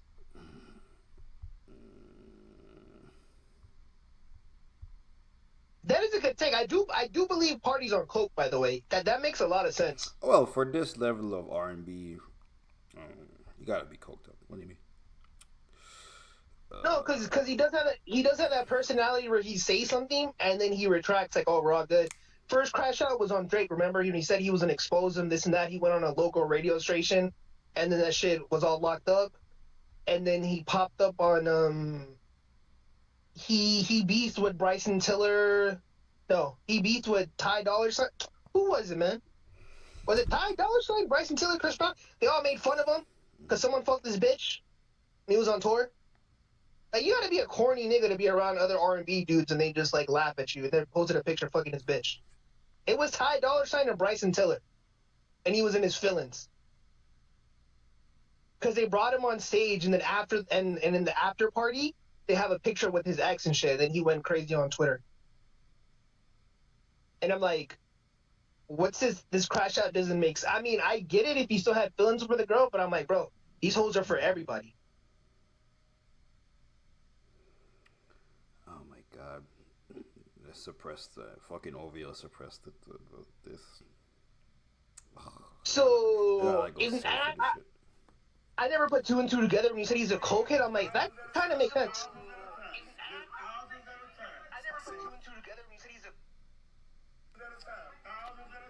Hold on. I found the video. say my name. Yeah. Hey. That bitch that fuck with me, she never talked. I gave her money, bitch. Fuck what Tory Lane saying, you know the B I'm running. Yeah, so it's like, fuck what Tory Lane saying, you know the B I'm right here. And that's in response to Tory saying he's gonna kill it for the city this year. And then pretty clearly Drake saw that. I was like, fuck, nigga. I think I'm in 75 beefs right now, nigga. I got a lawsuit. I'm beefing with record labels, rappers, street niggas. I got a lawsuit. What are you doing, gang? Nigga, we cannot be beefing with another Toronto nigga. I got too much beef with niggas in Toronto. The other R&B niggas. It's crazy. There's 3 R&B niggas in Toronto and he beefing with 2 of them. So, yeah. And you can see, like, Chubbs had to choke that nigga up, bro. Kick that nigga door down. So, fuck you, do. I apologize, nigga. So, yeah, I apologize. Yeah, they probably took away his lunch money for the week. Yeah, because now you dissing Tory, now you come back to Toronto, and now you got beef with Tory Lane's people in Toronto. And I know niggas looking at you, and they're looking at you even more crazy because Tory in jail. So now niggas might really see you and slap you because you dissing the nigga already in jail, gang. Like, I don't think Party gets slapped. I think Party's were reclusive because I remember I pulled up to one of his Twitch streams or whatever. I forgot what I said or whatever. He's like, I don't really go out, man. Or he's like, I just be the host, come over here. I think when Navs tries to be so mysterious, I really don't think Party's out in the city like that. Unless it's like with OVO niggas and he's going on tour. Because if he doesn't go on tour or whatever, or it's not album time, you see nothing of him. No, he's out. He just doesn't publicize it, but he be out. He be out. He's just not out at the hot places. And he's not. He is at the hot places. He's just not publicized. That's what he, like when you see pictures of these niggas in clubs, like they're paying niggas to post them. So the reason they're paying a person to post when Cardi B's in a club somewhere. Cardi B is at a club every night. Party would never go to a spot like that in Toronto for like the equivalent of that of like whatever Party got in New York. I don't believe Party would go to a social event like that. Unless it's like an OVO thing. But you wouldn't, it's not a big deal. And recent, you've seen pictures of Party recently. At clubs, yeah. Pre-album release. His fat ass, yeah. I think, it's fat as fuck. I think we talked about it one time, like a couple months ago. I was like, damn, it's Party fat as fuck now. That nigga was on tour fat as fuck. He was on tour fat. My old barber, when I just came to Toronto, had a picture of Party on old Party, too. Party guy had been like fucking 23. On his wall, old ass Party. He was fat then too. I don't know Party is. Yeah, and then remember when niggas clowned him because they found his yearbook? Like, nigga, you're older than what you claim to be. That nigga was 20 in 2015, like 24, 27. They're like, nah, nigga, you more 30. I think that nigga really like 40. And Family Matters versus Euphoria. If you take the This Is Drake made, Family Matters is better than Euphoria. I too put Family Matters over Euphoria or MCH. Where were you, nigga, when I was trying to tell niggas that Family Matters is superior diss track? Damn, I needed you, bro. Needed you. That's also my opinion. I think Family Matters is the best diss track. As MCK, it's because MCK be from he be with them super duper and them E40 niggas. He fuck with Kendrick. You know, he fuck with all the West Coast niggas. Just the game trying to fuck Beyonce mom. But this shit was West Coast though. This shit wasn't like too short of them niggas. MCK loves them niggas. He loves like. No, you're trying to tell me that Kendrick Lamar is more West Coast than Too Short? From my West Coast, yes. Me from your West Coast. There's one West Coast, nigga. It's one coast, nigga. No, it's not. Nigga, I heard Mount Westmore with Ice Cube, E40. When Petty came to California, he's like, nigga, everything's so spread out because there's so much traffic. Nigga, if you want to go to a location, like let's just say it's 10 miles away. Petty's like, oh, let's go to this restaurant with 10 miles. You know how long it would take us there to get in 10 miles in an Uber? Yeah, but what I gotta do with E40 in West Coast? No, I'm just telling you, it takes us an hour to get there. Yeah, but it's still West Coast. No, nigga, it's so separate. It's a whole different. It feels like a whole different state. You would never know until you come as an adult, nigga. Nigga, Mississauga is like a fucking hour away from Toronto. I don't mean Party not from the Party isn't from Toronto, but Party for fucking Mississauga. It's a different city. You niggas ain't popping. But we not like we know it's Toronto. It's a Toronto. Even it's not. What point does? No, nigga. The Bay has the San Francisco 49ers. How far is the Bay from? No. Wait, Mississauga? Los Angeles. Does Mississauga have the Golden State Warriors? No, they got the Raptors. They got the Raptors 905, nigga. Okay. That's they got the Raptors. They got the 905 Raptors. I'm telling you something. I'm trying to tell you something. They got the Raptors 905. Then what does Toronto have? Because LA has the Lakers. So there's only what you niggas share a team. Nigga, a whole state. Nigga, a whole. And I think they get it. I think no. Toronto getting the WNBA. Different, nigga. It's different. They got nigga. No, there's just more people in. There's only like 1 million people in Mississauga. I'm telling you, it's like different states. They have an established basketball franchise. They have established baseball franchise. They have the San Francisco. I understand what you're saying. I'm just saying that it's still the West Coast. Like, do niggas from the Bay not consider it the West Coast? Like they don't associate. North niggas do not associate with the South, with Southern California. Like that's like. Yes, but they both claim the West. No. You know how I know both of them claim the West? Because I played an album called Mount Westmore with Ice Cube, Snoop Dogg, E40, and tell me when to go. Who's the other guy at Too Short? But if you're in California, so clearly they claim the West in the Bay. No, if you come from the Bay if you go to the Bay or whatever, and you go to Las Vegas, it'd be like, where you from? California, up north. They're not saying West Coast. Well, they're saying like, they're saying, I'm from up north, California. Well, because you're in the West of America. So if you go anywhere near, like, unless you're going to another country, if you go to Connecticut and you're from New York, you don't be like, I'm from the East Coast. You be like, I'm from New York, because it's pretty close. What? There's no other state like California. What does Connecticut have? Like, again, it's so many people, but like, nigga, there's a reason why it feels like a different place, because there's so many people, and they have established franchises in different sports that just makes it feel so different. Like, that just shows you how different the state is. I want to point out that Texas has that, Florida has that, and New York has that. Every major city in America has the same thing. In Texas has Dallas, Texas has San Antonio and Austin. Okay, but I can't speak for Texas because I don't live in Texas. And Florida has Miami, Florida has Tampa, Orlando. Nigga, I'm gonna keep it a bad. What? The Golden State Warriors and the fucking LA Lakers are way more fucking accomplished fucking dynasty fucking teams than whatever the Miami team you compare to they're the second tier team. Yeah, but you're like bringing up accomplishments. Yeah, that's different then. Yeah, but then you're like just saying what team is. But then you're just saying what team is accomplished. Like the Knicks haven't accomplished shit, but they're still like the third most valuable NBA team. But that's why it feels like it's so individual, because it's like different. Like the fandom already just shows you how it just feels so individual. Well, yeah, but I'm just pointing out to you that's not special. Like every major city in America has that. It is special because I just pointed out what Florida has and Texas. Florida has what?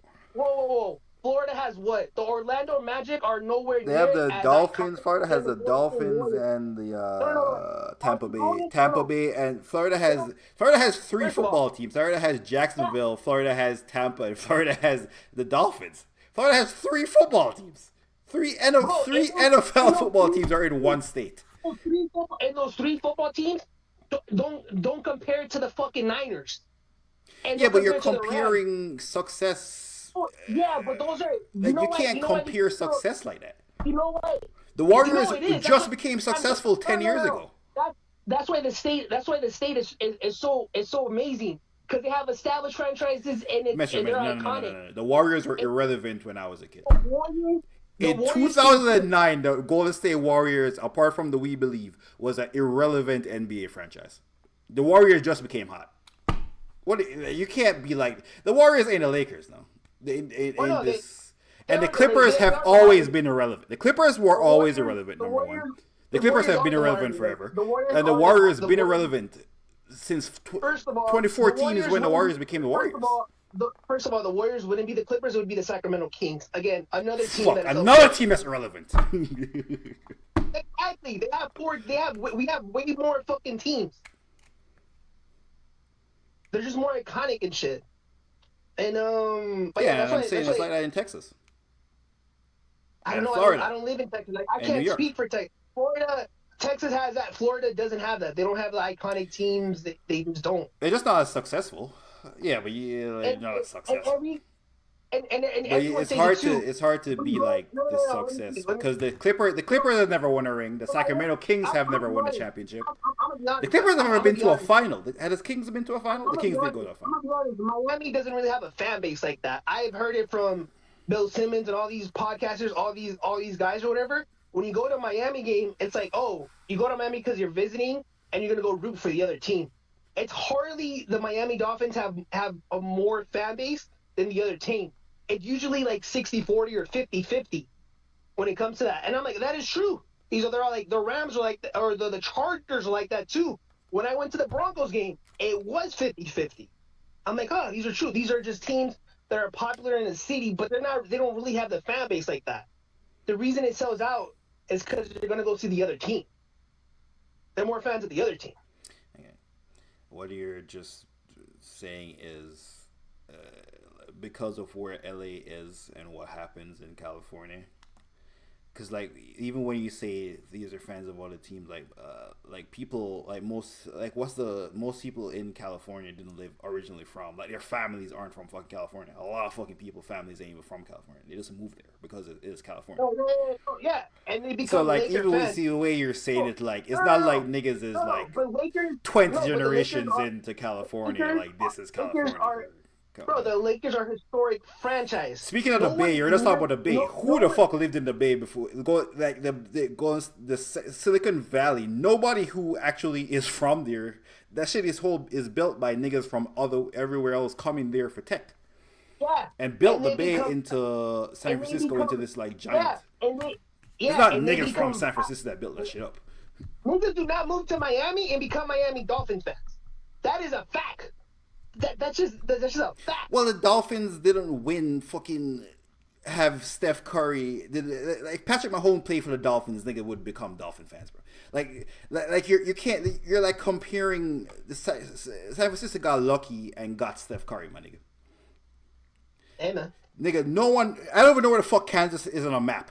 Kansas City has more fans than most fucking NFL teams. New England and San Francisco, New England and Kansas have by percentage of people who actually live in those cities have probably the most fans in terms of how many people actually live in that city and what their fucking fan base actually is. Kansas and New England are probably fucking crazy in terms of what their fan base is because they have Tom Brady and they had Patrick Mahomes, not because they're from fucking New England and Kansas. Miami had Tua, nigga. If Tua was Patrick Mahomes, Dolphins would be the hottest NFL team. Miami would be the fucking NFL world, NFL land. Them niggas already love football in Miami. They love football in Miami. All them wide receivers got a fucking every wide receiver got. How many wide receivers do you know from Miami? Mad at them from Florida. Well, not Miami. Like, you got to be rich to live in Miami, but Florida. Think about it. How many corners is from fucking goddamn Florida? A lot of them niggas. Hey, what are you talking about? The corners? I don't know what you're talking about. What I'm saying is the amount of NFL players from Miami is a lot. From Florida, not Miami specifically, but Florida is a lot. Like Florida already has. They're built to have a football team. They just don't have the quarterback. They don't have the fan base. They're built to be. They don't the have Rams the fan base. Or the Giants or one of these things, but they just need a quarterback. They need a Super Bowl. That's not Tampa. They don't have. You don't think if Patrick Mahomes played for the Miami Dolphins that the Miami Dolphins would? Patrick Mahomes is a generational quarterback. Like it will take a jaded. I'm telling you right now. If what's a B-list quarterback? What's a B-list quarterback? Dak Prescott. And there he goes. And the Cowboys are a bad example, but look at that. Yeah, Cowboys are the relevant. Cowboys are like iconic. Yeah, they're like an anomaly. So I don't know if that's a good, it's a bad one. Well, but they are what they are because of where they are, which is why I said my Well, original they point won. was They won two, by the Texas way. has the same thing that They California won has in two, New York. by the Okay, way. New York's a They good example. won. New York won 2 Super Bowls back in the Yeah, day, and dude, and they their won it teams are recently. way more than everybody else's teams because they're in New York. They have 2 football No one's a teams. Jets fan, by the way. What happened? No one's a Jets fan. Oh, my niggas are Jets fans. I've seen the stands. Mad Greens for years now. They niggas used to wear bags over their face and still go to the games and shit. Yeah, the Browns, everyone does that. Yeah, but niggas were still showing up. The games were still sold out when they sucked. Also, the distance between the stadiums in New York are way closer than they are in California. And Yeah, and California is different. Like California, again, that's why it feels like a different state. From LA to San Francisco, it is a 6 hour. It's a 6 hour drive.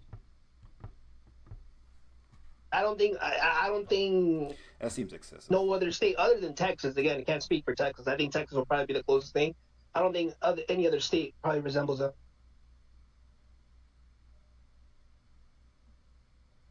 You think it's not have highways? I feel like you could whip this mess fast in 6 hours. Six. You know you have to go What's the through. speed limit on you niggas highways? You know, there's like two-way roads to go. It would just be more efficient to catch a flight from LAX to San Francisco. Again, though, you have to catch a flight. Okay. I'm just pointing out. I know you think California is special. It's not. It's just no, it is. It's just a very big state with a lot of people, just like Texas and New York. Yeah, and Florida. But New York doesn't have the distance from state. I think Texas would be the closest. Texas would be the closest to California. And niggas from the Bay say they're in the West. They say they rep the Bay. They rep West. You're not from the West. That's why you don't get it. So. Nigga, you live in Canada. Your streams don't matter. Your streams don't matter. I'm pretty sure the artists get paid from international. Your streams don't matter on the Billboard. This whole argument that we're talking about Drake's first week sales. Oh, I don't care about Billboard. I just care about it from like a. Streams don't matter in the first week, buddy. Oh, I don't care about niggas' sales. I care about music. Kendrick and shit, nigga, your streams don't matter. I don't actually care about streams. I just care about it from a music perspective. Don't matter, buddy. Number two, like nobody. Us. No, number you two. Not like us. Number two, no one streams matters because a nigga, stream is worth like nothing. Us. I mean, we're not like. Us. I mean, no one. I don't think.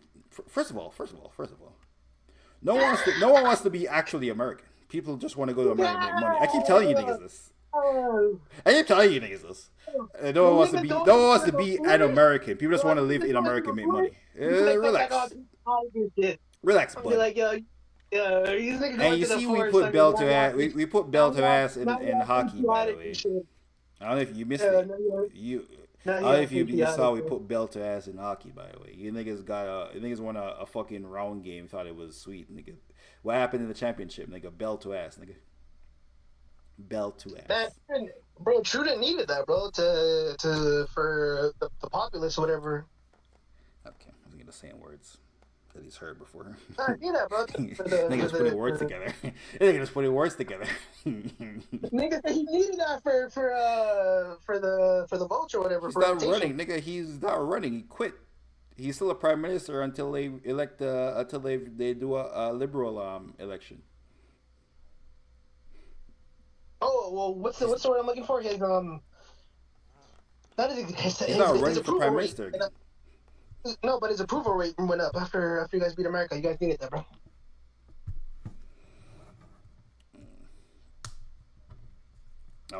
It's crazy because like 2 years ago, this is what we were arguing. I was always tell Petty like, Petty, I don't think you know that Canadians love. We were talking about Canada and people were like, you hate Canada. Like, Petty, I think you don't know that Canadians love fucking Canada. That's a demographic of people you're around. You ain't around like you're around like niggas who's immigrants. Like actual Canadians would crash out would die before becoming American. There you go. Niggas said 54 state and they started booing niggas at hockey games and booing national anthem. You get it, bro. That's you, bro. You're joining the force. You're patriotic. You don't like You're Canada? a citizen. You hate Canada? I get it. I mean, the Drake wave's over, so I mean, there's nothing influential about Canada no more. It's over. His run's over too. Bieber. His run's over too. Tory Lanez. Actually, you know what's crazy? Tory Lanez might be the most poppin' in the next. When does he get out? Like in a year or two? Boy, one they got like 20 diamond songs right now. They're going forever. Yeah, but they're out of here. It's like the Canada. Oh, Canada. Came and went. How I Met Your Mother. What's that guy's name? The tall dude. No. It was actually the girl that he was obsessed with. He was from Canada. Bro, you Canadians' run came to an end, bro. Maybe Trump put a stop to Drake. Found out that nigga was Canadian. Maybe Trump's behind this. Yo, I can't wait. I need Trump to actually do the tariffs so your prices can rise in America. I think he meets with I think he was arguing with the British Prime Minister today. The British Prime Minister was like, "Yeah, I think the British Prime Minister straight up said like during a press conference like, you're trying to like draw a wedge between England and Canada, and we love Canada." And Trump tried to cut him off. It's like, you're trying to draw a wedge. It's not gonna work. Everyone sees what you're doing. I don't know. It seems like Trump's just gonna ruin everyone's economy. The EU, America, everyone just goes into a recession. Life's worse for everybody. I don't know. And then the next president comes in and fixes it. Hey, man. It's all good. It'll never be the same. I think this is the beginning of the end. Your children will never see the greatness of America that your parents saw. It's over, gang. It's over. Everyone's going to diversify away from America. Everyone knows that America is willing to use their power on like actual first world countries and not just like the Middle East. It's over, gang. It's over. It's over. Hey, man. It's over, man. Being number two is still cool, bro. Still cool. Wow, we're not one, number two. I've never heard you say you want to live in China before. China's number two. I never heard you say you want to move to China. I mean, they speak a whole different language. I don't know. I'm not in tune with their culture. I mean, we have a guy, Villator, that we used to play 2K with. He went to fucking China, fucking loved it. So I don't know. Seems like a great place. Sure, I think I went to China or I went to Japan. You know, there's different places, right? And yeah, Korea is also Japan, a different country. But I think it's Korea. Japan, you went. Japan is really like more progressive and shit. So I was gonna say like that's fuck with Japan. Shout out to Samsung.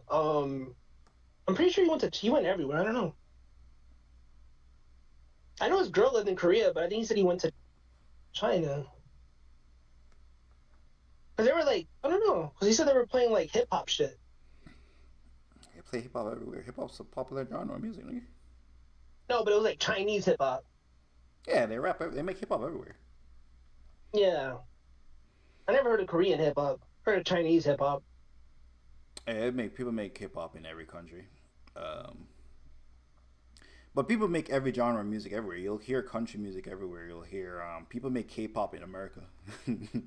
Like America had made pop music, and people make K-pop music in America. People make Indian music in America, all type of shit. Yeah. That culture shit only exists on Twitter, man. Where one person owns it. That shit is only at Twitter. Yeah, they had Jin, the battle rapper. And then you're from like San Francisco or some shit too. Yeah, I think he's from the Bay Area. I mean, yeah, there's like a lot of big Asian population over there. But he did have a bar. It's like, I speak Chinese, so he was Chinese. Okay, all right. Hong Kong. Yeah, okay, he's Chinese from Hong Kong. Actually, when he was from Hong Kong wasn't really China. Hong Kong was just Hong Kong. I think China took that shit back though. Like, yo, there's a lot of West influence in here. We taking this shit back.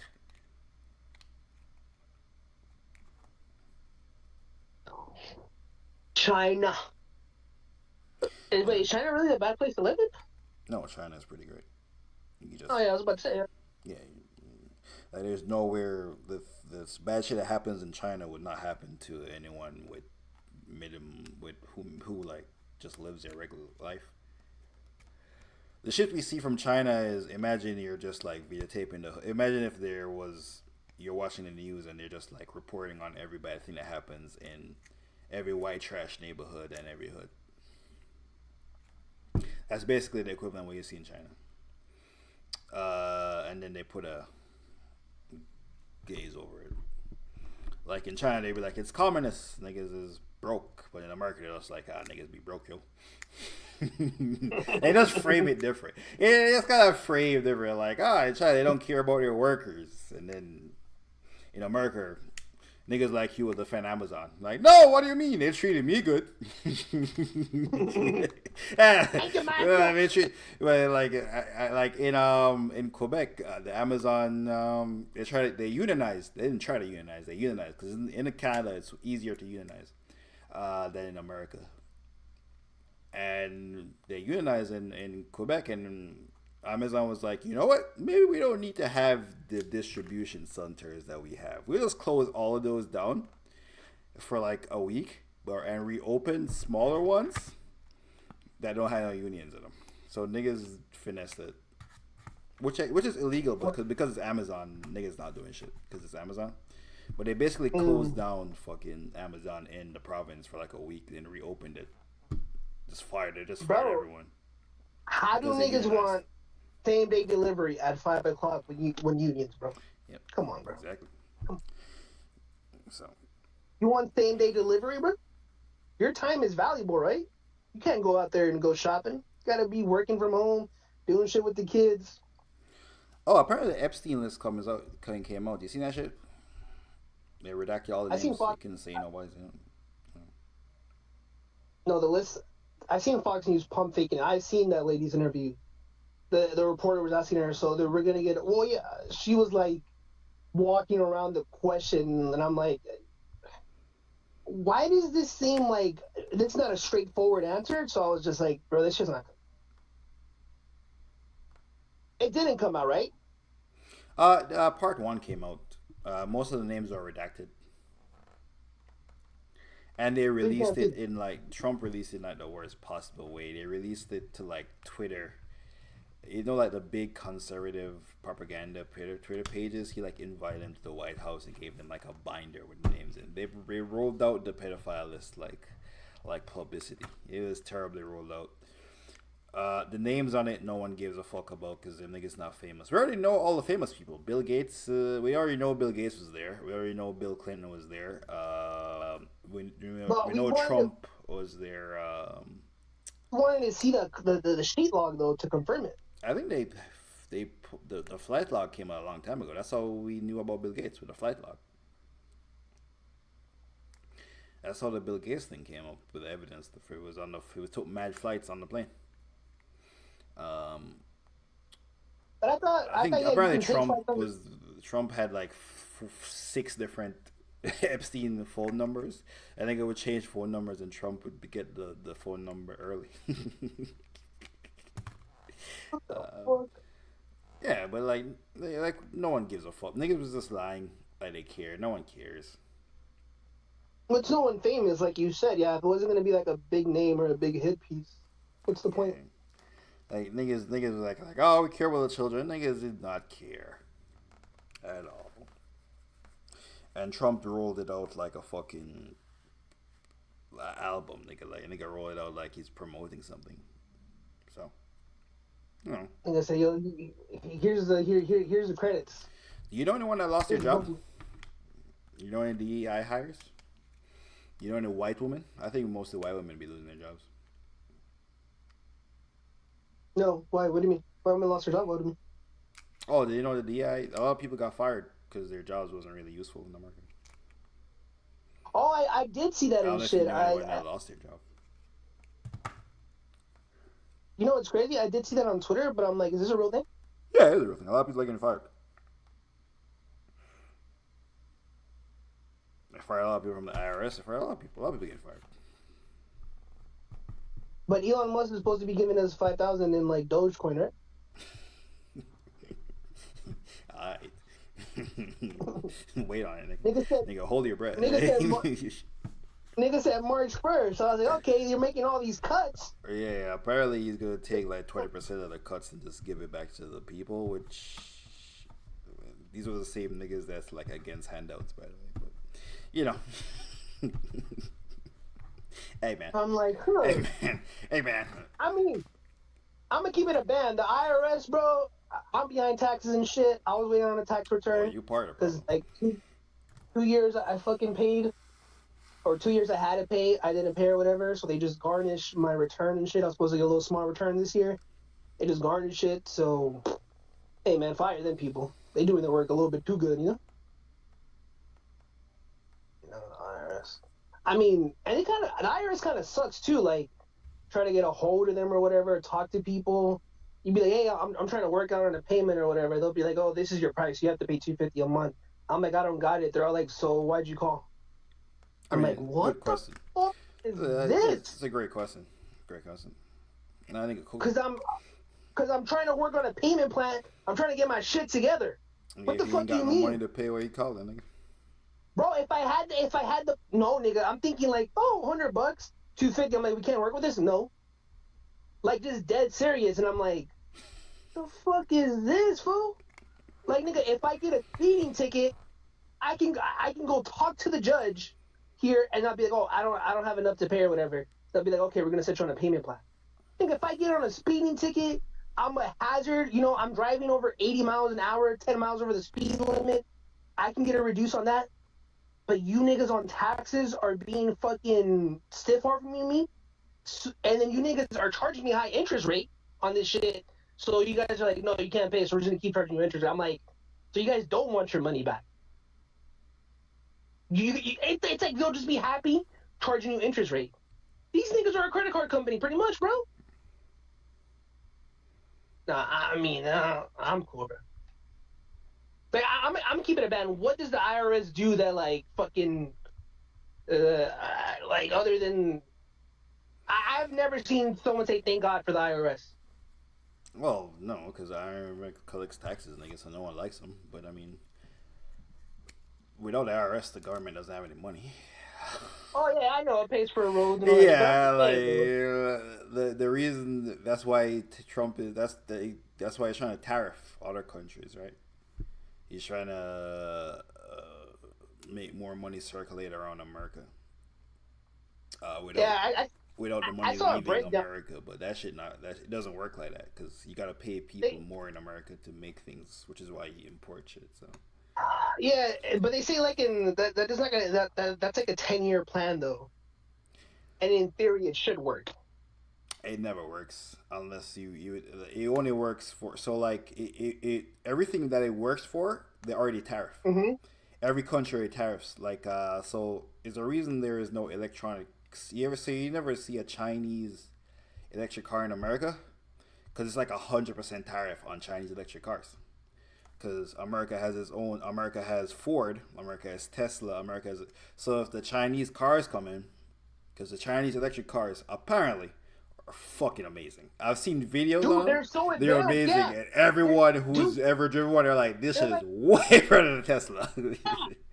Bro, and so yeah, and that's, so this is what I don't get, right? Yeah. So like, you know how like California and America is like, oh, they're not pushing for energy efficient cars, whatever. They're like, oh, you guys can still make gas cars or whatever. Mm-hmm. I'm like, bro, but the Chinese are going to be so advanced. Yeah, but the thing is, so if you need to protect your economy, right? So if you make the Chinese cars come in, then all the American dollars are going to China. Whereas you can't ban someone from importing something that's not like illegal, right? No, you can ban it from importing guns, but you can't ban it from importing cars. What you can do is tariff. Yeah, but it's gonna get cheaper. No, but it's gonna get cheaper and cheaper though. Like let's say like Trump, whatever, this next president enforce it. So by like let's say by 2050, all cars should be manufactured electric. It's not by 2025 how they wanted it. I'm like, dude, America's gonna be so behind. And what about if those Chinese cars are so cheap, even if they charge them tariffs or whatever, they'll still be making money. And they'll just take over the the You'll the never car. get to be that cheap, No, and never get, also never get that cheap. you can only be behind by you can't, even if you're behind other countries, like the rate at which your country is growing is the only rate that matters. So it's like when you're growing up, you don't know you're poor until you meet a rich person.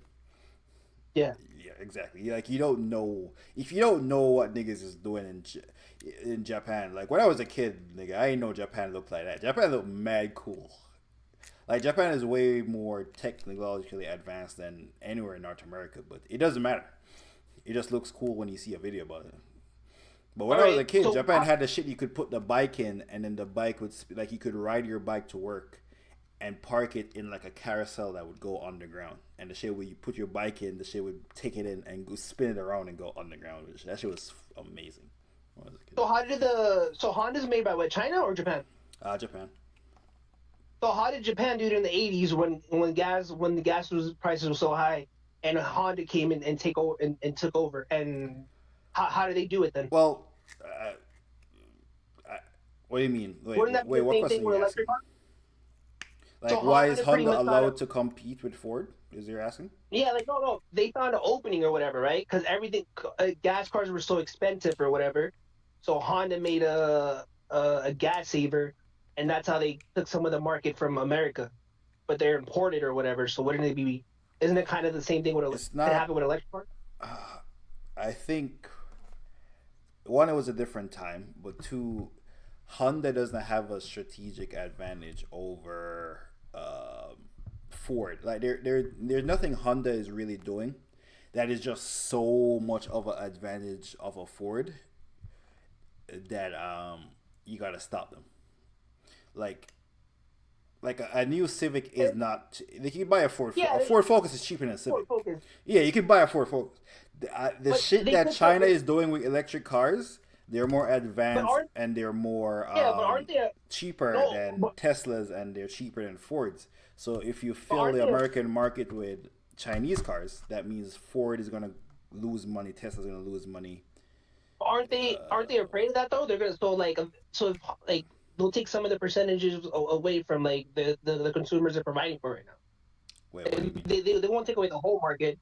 So when Honda came in, right? Yeah. Let's just say it's like they took I'm just saying hypothetically they took 20% of the American car company with the Hondas. I know you're saying Also, that's Honda, like a Japan is an American ally. Also, that matters in this. Japan is an American. That also matters. Like Japan is after you niggas blew up Japan, you did give a lot of money to rebuild them, and they became a capitalist country and an ally to America. That also matters a lot. You don't really want to tariff your allies, i.e., Trump, Mexico, Trump, Canada. In general, you don't put excessively aggressive tariffs on your allies unless it's some shit like in Canada, like milk, like Canadian, like American milk in Canada is tariff like fucking a shit ton. You would never import milk from America to Canada because it's just so prohibitively expensive. Because you protect milk in the dairy industry in Canada, shit like that. That's the shit you're supposed to tariff, like dairy. I And just feel like a car company. electric shit that's like unique to your shit that your country can do, but another country Okay, is so advanced okay. in doing. I get it though, but it's still gonna affect someone like in the long run, like a car company. Let's just say it doesn't affect Ford, right? But Yeah. or it doesn't affect Chevy. But let's say it affects like another American car company. I No, can't think there's of no another one. American. There's no Chinese cars in America. There's no Chinese electric. There's no Chinese electric cars in America, so it won't affect the American economy. Like, it's so No, expensive but to get a Chinese electric car in America that no one will buy them. not even in 25 years. When You're it still goes going to be aviation or whatever. tariffed. Like you still have to get a Chinese car from China to America. You got to import it. Yeah, because I So heard you're like tariffed. let's just say tariffs are. Yeah, I seen a thing where like if a car costs 50,000 from China, and with tariffs and everything, in America it would be like 62,500. So it'd be like 12,500 more. Yeah. I think it's even more than that. I think America has like 100% tariffs. If a car costs 50 grand to buy, it's 100 grand to actually import it. But yeah, you protect your American. You have to protect American companies. from other countries. Like if you don't protect your economy, then everywhere, basically what America does is they import their things everywhere and kill economies everywhere else. But they let Honda in and Toyota. Those are not American companies. Yeah, but Japan's an ally to America. China isn't an American ally. China is a competitor. So if these shits come Japan from Japan, can never become the superpower that America is, because Japan just isn't big enough. Like Japan can become an economic superpower, but it is an economic superpower, but it can never become this military super. There's only 3 countries that can be superpowers. It's Russia, it's America, and China. I guess India, but India don't really. Them niggas mad far away. Like even when England used to run the world, but when England ran the world, they ran the world economic wise. They didn't run the world military wise. They couldn't hold all the colonies. That's why everywhere speaks English, but England don't. So Japan doesn't manufacture cars though? They don't make cars. Isn't there a Japanese car? Yeah, Honda. But they make Hondas. They make Hondas in America, nigga. Toyota is a Japanese car. Honda is a Japanese car, but they're making the Hondas in America. Like Honda is a Japanese company, but the Honda you drive at your house wasn't made in Japan. They made that shit. They made that shit between Mexico, America, and Canada. So do they have to pay tariffs on that then, since it was made in America? No, there's no tariffs if you make something in America.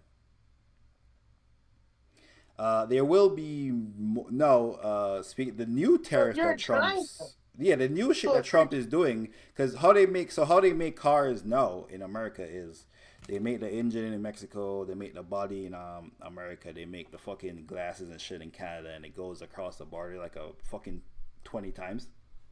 Yeah. Every time it crosses the border, there's a tariff. That's gonna fuck it up. I think what Trump's plan is, Toyota, Honda, Ford will bring their manufacturing all into America. Basically, Detroit 2.0. Where they're making the whole car in America and they're not fucking farming out. Basically, they're not making a car in Canada and sending it to America. What happens now is they make the car. What happens now is Canada makes half the fucking car and it goes to Detroit and they fit 2 screws and they send it back to Canada to finish it and Canada sends it back to. This is why Trump has Canada has a lot of. Bro, them cars are about to have a whole bunch of recalls. Yeah, Canada exports a lot of shit to America. That's why he has a problem. Yeah, there's a lot of shit that crosses the borders of Canada, where Canada works on and sends back to America. Let's just say all these tariffs. Let's just say all these tariffs happen, right? Like in whatever for 2 years, new president comes in. Stock market is gonna crash. Prices are gonna rise dramatically, and everything will increase in price. So when the new president comes in, right? Yep. In 2029, right? Right. Couldn't he just like get a new deal and be like, no more tariffs or whatever, we want to fix this? Or no, it would be too you can do it. You can take the tariffs off, but it takes time to build an infrastructure. Like, it takes time to start a factory with the oil pipeline. So Canada sends a lot of oil and electricity to America. Technically, America can create enough electricity can ramp up their production of oil to fill the whole of America.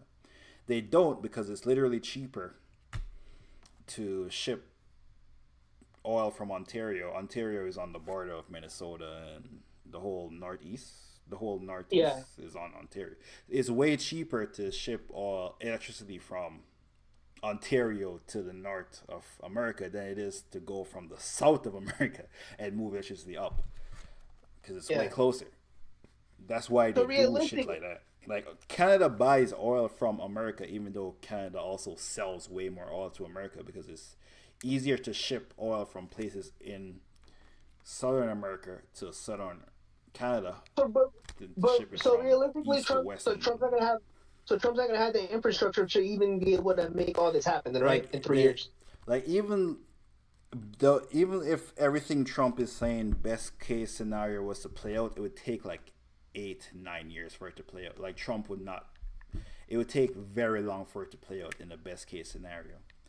And the thing that they don't tell you about tariffs is when prices go up, they stay up. So if you tariff, say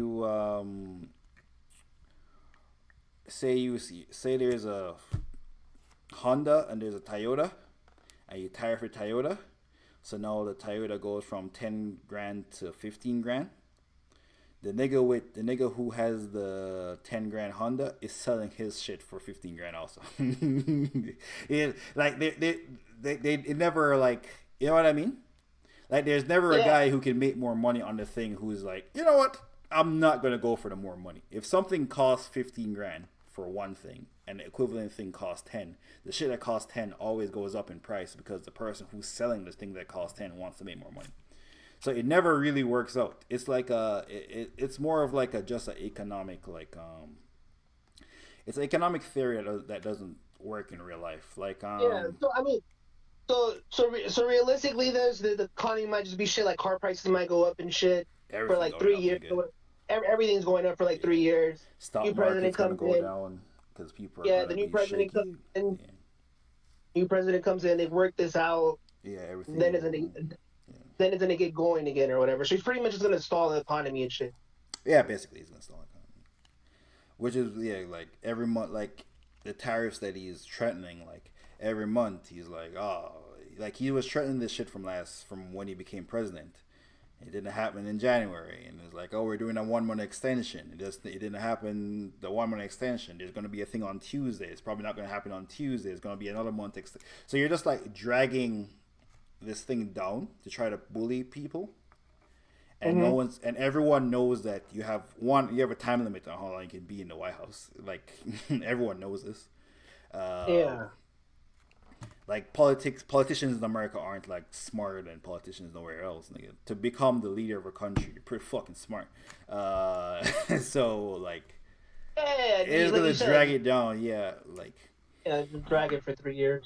And like the economy in America getting worse for no reason is a problem. Like, is a recession and the economy gets worse? Cool. You're beefing with other countries who didn't beef with you, and your economy goes down. People don't like that. So, yes.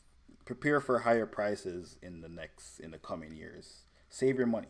Yeah, that's common with Nissan, Toyota, Subaru. I believe Mazdas are mostly still made in Japan. No, they make Mazdas in Canada. Wait, so you're telling me to buy a car because my car's going to be worth more? Because they're going to be hard to get? It's not going to be hard to get. It's just going to be more expensive to get. More expensive? Because you got to pay. So say you make cars in America, right? You got to pay American wages. Yeah. So let's say a car right now is worth 20, right? Mm-hmm. If all this shit goes as planned, right, for the next 3 years, everything goes up. Maybe when the president comes in, they still gotta make a deal, and it turns out to be, it takes like a year or whatever to work everything out. So in 4 years, hypothetically, how much do you think a car that is worth right now, just say 20,000 flat, and just how we're thinking like, oh, everything's gonna go up or whatever with cars because of tariffs and everything. How much more you think it would be, like, oh shit, a cheap $20,000 car would be worth? Like 22, 23. But I mean, that's just inflation, right? You gotta remember, inflation's happening also. Because everything else is gonna be more expensive. So the extra money you're making from that, if you're gonna use that money to buy something else, the thing that you're buying will also be more expensive. So you're not gonna like see the profit. Okay. Yeah, you're not gonna see the profit. It's gonna inflation is gonna take the profit from it. Yeah, because whatever I was gonna use it is gonna be also. I see what you mean. Tariffs only. There's specific tariffs that work amazingly, but most tariffs suck. It's like when people say if you raise minimum wage, inflation goes up, prices rise. But if you've been an adult that has bought things in the supermarket for multiple years, fucking prices rise every year. A lot of like, how often has the minimum wage rose, and how often do the price of milk go up? The price of milk goes up every fucking year like clockwork. Every year. That should go up. No matter how much you make, that should go up. But when minimum wage goes up, though, that is true, though. There's a drastic difference from, like let's say 10 cents to like 50 cents. You do see it. Yes, but salaries don't keep up with inflation in the first place. So your salary is already lagging behind in inflation. So you're just losing. So every year you're getting more poorer, and you're not even getting a chance to have one good year. You're not even getting like a little good. Like say even if the prices go up, the prices take a while to go up. You don't even have like a 6 months above water. You're just constantly drowning. You don't believe in raising minimum wage too, then, right? I do believe in raising minimum wage. What the fuck? No, I don't believe in it. No, fuck no. Prices of inflation happens every year. But the middle class person's salary doesn't go up though. If they negotiate at their job, most minimum wage jobs have an inflation raise where their pay goes up with inflation like 2% every year. Most minimum wage has inflation raises. Inflation raise isn't really a salary bump. It's more of you're getting to pay the same amount you were last year. This is now the value of your salary. It's not like a promotion or anything. It's not true. Yeah, if you work for a bare minimum decent company, like bare minimum decent company, they're gonna give you every year at least inflation. Sometimes they give you less than inflation, but at least you get something. The number goes up. Like even if you're making technically less money, at least visually the number goes up. I see what you mean. Damn, so that's not even really a raise then. Yeah, no, the whole that shit is just like some shit that rich people say to trick poor people. I ain't gonna lie to you. You know who benefits from inflation? Rich people, because they own shit. They own like art and stocks. Stocks go up in inflation. Dude, in my last job, it would be like, 50-cent raise or whatever. But then everyone got the same raise, right? Mm-hmm. And I was like, well, that nigga doesn't work as hard as me, or that nigga works less than me. Like, oh, we just got it. But now it just makes sense. They gave us that shit to keep up with inflation. That wasn't a fucking raise because everyone got it. To keep up with inflation. Like this the shit that you see like niggas be trying to stay woke for some dumb shit. Like the man trying to take over the Jew. No, nigga, this the real shit. this the shit that niggas be doing in plain sight to niggas. Dude, like they just be telling people shit. I'm like, nigga, you go to the store. You know the prices go up every year. Oh, that is true, bro. And that shit fucked me up because I'm like, wait. So we all got it? And our manager's like, yeah. And I'm like, something don't seem right. See, this is what happens when a nigga been out of school too long. I'm out here just fucking working and shit. When companies be like, don't share your salary, that's because they want to underpay people. Like the stereotype of people not knowing how much money you make, that's literally just so I can make more than you. Like they're just playing mental games to fuck with people. They want you to be jealous of that guy. They're like, oh no, but he's gonna be jealous. No, nigga, you want to underpay me. Like you need to know how much niggas is making, so that you can go negotiate for your money. It's just like that's so true. It's the shit niggas be saying to take over, bro. This is real shit that niggas need to stay woke at, bro. This is the real shit right here. The games niggas play. Yeah, that's true. People under control, man. Stay woke, buddy. Amen, open your third eye. That's so crazy. That's so basic. Yo, this is how niggas don't be like informed and shit, bro. I was watching a streamer. A nigga said he didn't know about a savings account. I'm like, nigga, what the fuck? Because you know why that's crazy? Because everywhere they tell you, like, when you're a kid, they're like, oh, you should save money. Dude. And I'm like, bro, there's that's no way. That nigga lying. I didn't know about a savings account to 28. I was like, bro, get the fuck out of here. There's no fuck. But I'm not gonna lie though. Nah, nigga, they tell you that you should have a savings account. They don't tell you should really be investing your money. That's what they need to tell you. You should invest your money because in a savings account you lose money. But they tell you should save money though. Like they tell you should have a bank account and save some money. That nigga lying. And that nigga just went to the worst possible school ever. That nigga had no guidance. I think you're right. I think they just don't break it down right. I think they just.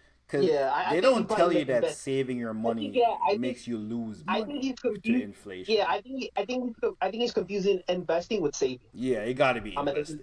It can't be different saving. Things. Saving is crazy. Yeah. Your mom is telling you, yo, save some money. I got some money saved in a bank account here. You're like, come on. Yeah, I think again, bro. Yo, I think I'm a firm believer of people. People gotta take a fucking Personal Yeah, he's finance stupid. He's course. a personal finance because he's like, yo, he's I went to community college, and I'm like, motherfucker, they teach personal finance in community college. I just think you didn't interpret like the information right or some shit. It went over your head, which I get. I still don't understand that, but you know, it's just mind blowing that you said that. Niggas didn't really give me a raise. They just gave me to keep up with To inflation, keep up and with they made it inflation, seem yeah, like a it's raise. not a raise. Yeah, it's not That a. It's that not. that You're not fucked making me up. more. You're not. It's a bigger number, but you're Fuck, not making yeah, more that money. Your really money is fucked less me up. valuable. Yeah. Yeah, that fucked me up right now. I'm not gonna lie. Yeah, like every middle class job gets that. Any if you a decent, because you could have like a dickhead employer, like you could just have a terrible boss or a terrible company owner who's just like, yeah, fuck it, you're not getting shit. But like if you work for a bare minimum decent guy, he'll give you a inflation raise, because he's raising his prices because of inflation too. So he's like also making like a slightly bit more money. But yeah, niggas don't be doing basic shit. Like niggas all the time say, "Yo, I don't like working overtime because I pay more taxes." I'm like, that's not how it works. Like you pay more taxes, kinda, but it's progressive. Like you're not paying fucking the same amount. Like it's not like you were paying 29, and then the next bracket is 37. So now you're paying 37 on anything. You're paying 37 on just that little tiny amount that you go over into it. You're not paying the fucking your highest tax rate on all your money. I'm like, niggas don't be knowing basic like finance. I'm like, take a course. YouTube free, man. YouTube University free. That's true, man. Mm. You know what's so crazy? I feel like I know so much information, but niggas just need like these little like degrees and shit to be like, oh, you can't be a manager and accountant. And I'm like, I feel like I know the basic fundamentals, and I took enough courses in college where it's like, no, I don't have the 4 year degree, but it's like this is basic shit though. But the rather, I hate that. I hate that, man. You know, you need this fucking little paper to be like, oh. And it's so crazy because when you get a new job position, they still train you for the position you're gonna do. Like they're still training you for your everyday tasks which you're gonna do. But I never understood. And I get it. You're supposed to go to school to show that you can like be, you can do this task or whatever. But I'm like, you're still training me what I'm gonna do. I don't know. Fucks me up. Or you When gotta you go the other work way. for the government like I do, I can't relate to any of that. Income goes up a little bit, but annually, and taxes are all taken out when I get my check around 33%. Yeah. Even yeah, because in yeah, I don't, the government jobs don't be giving raises. Let me get you. You gotta like get promoted in government jobs. I think. I think it's just give you a inflation bump. But I think with government you gotta get MCA. You get fired. They fire in DI people at your job, nigga, or what? You work for the government or get a whole new position. Yeah, in government work, you gotta like get promoted to get a raise. Nigga, like I think in the private sector, you could just be like a high performer. They give you a raise, but you work for the government, you have to like get a new job in the building. I work in Cali, so we good now. Yeah, Cali still be keeping up that DEI shit, bro. Shout out to California. That's basically like every job and shit. They'll be like, even my last job, like, oh, you want to get a raise or whatever, you want to get paid more, you got to get another position. Yeah. It's like, Well, yeah, but for middle income job, like a job that makes you 75K a year, you can mhm. get a bump at that. If you're just like a high performer, you can get a bump there, like an actual pay raise for your skill. Like you become more specialized in your skill. But if you work for like a corporation, you probably do have to Yeah, get yeah, yeah. because there's I just don't so think many you ever. people with your there's so many people around you with your skill set that it's Yeah, hard to like differentiate that you are the one really carrying. yeah. I don't. I think at best they just give you bonuses. Yeah, you get bonuses based on like your performance. Yeah, it's like, oh, you guys didn't waste this much amount this year or whatever. Or this whatever. Like, oh, here's your bonus for the quarter. Or when you'd be like, oh, bro, we gotta be more strict on this how we handle like product and shit. And it's I honestly think like nigga, because your bonus probably sucked this quarter. You know, I don't think it matters. That's crazy, man. Crazy. Yeah, niggas save your money, bro. 2025, 2026, save your money. Don't buy that new Rolex that you were gonna buy. Save your money. Damn, don't buy the off-white shades, man. I haven't taken a trip, whatever. I haven't really taken a trip, which is really fuck with me. But I just can't afford to like be spending money like that, or like that. Or I don't want to spend money like that. Let me change that. It is Girls are crazy though. This drugs. Buy land. so this means like in 5 years, man, if stocks are gonna go down or still down and shit, bro, in 5 years we're gonna be booming in Amazon shit. I like that. I like that thing now, like, bro, even if Amazon thing goes more down, bro, in 5 years we're gonna be in the green. I mean, Amazon is a pretty solid company. It's not going anywhere. And what Amazon Web Services runs, America No, runs on Amazon Web Services. So. I know though, but like the stock market keeps going worse and worse and shit. Like this shit keeps going down. It's teetering around. I haven't checked the last, but I think it was 220 something or whatever. It jumped to like 240. Then I stopped looking at it. Then it went back to 220 something, and I was like, it's right there where I got it. So now I'm like, bro, this is cool because even if it gets to like worse and worse and shit, that shit hits 200. I'm like, I don't mind then, because in 5 years, like we're about to be good again. Now that's crazy to think. Again, I don't have no kids or nothing, so I'm good. So a nigga who has kids or whatever, you know what I mean? Yeah, sucks for you, but for me, just don't take trips. MCSA, I don't do any big trips or buy a new whip or some shit. Yeah, yeah. And like, if you like, again, if you are making money and save your money, investing your shit, I mean, it don't even matter who the fuck the president is. You're gonna be good. So I mean. Like if you're getting money, you're getting money. Like the president can't stop you from getting money. Money No, at the end of the day. Like if you were broke on the Biden, you're no, probably gonna be broke on the Trump, to be honest. So you know. no, but it's good that when niggas be like, oh shit, we hit a recession and shit, and then we get out of the recession or whatever. Like, damn, how are niggas up? And it is true though, because it was like if you were investing, let's say Amazon is at 220, in 5 years, this shit is 320. That's 100 off every share that you fucking had now from 5 years. Uh-huh. That's how niggas be happy. Be like, oh shit, look at what I made off Amazon. But if you didn't have that mindset in investing, I think that's when niggas be like, oh, the rich get richer, or the well informed just like come out good. Because look how we're looking at that situation. Well, yeah, the rich always get rich because the rich have excess money, right? So Yeah. if the stock market crashes tomorrow, the rich, you don't have to sell it. You don't. If you're rich, you don't have to sell your stocks. You can just wait till it recovers. All your money, if you're like again 2008, a lot of niggas lost a lot of money because they got these loans to buy houses and shit. They were living like at the fucking end. Like they had assets that they were paying for and trying to get, but as soon as the stock market crashed, they couldn't. They had to pull their money out to pay their debts down. So that means you're taking the losses. So you're just like eating losses over and over. So like if you are like investing money, you should have like a lot of money saved up. A decent amount. Not a lot, like 6 months. Yeah. They should have like 6 months of like rent, food, car payment. Like a solid 6 months, just like you don't the touch average American before doesn't you're have that. investing. Average American doesn't have that. Yeah, I think they said the average American don't have $1,000. So yeah, so So that's when people no, but that's what I'm saying. That's when people be like, "Fuck, look at this as an opportunity." Shit, I'm gonna keep it a man. Again, if you don't have kids or you just make yourself a priority and shit, and you're not being extravagant with your money, this is a good opportunity to just like invest in shit and stuff.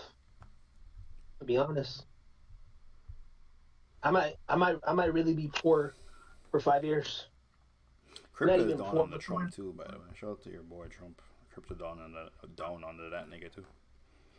I might really be extra stingy or extra tight with it, man. I gotta make up for some years, bro. And what's gonna be fun traveling when the economy's in shit and everything goes up? That's not fun. You don't want to be around miserable people.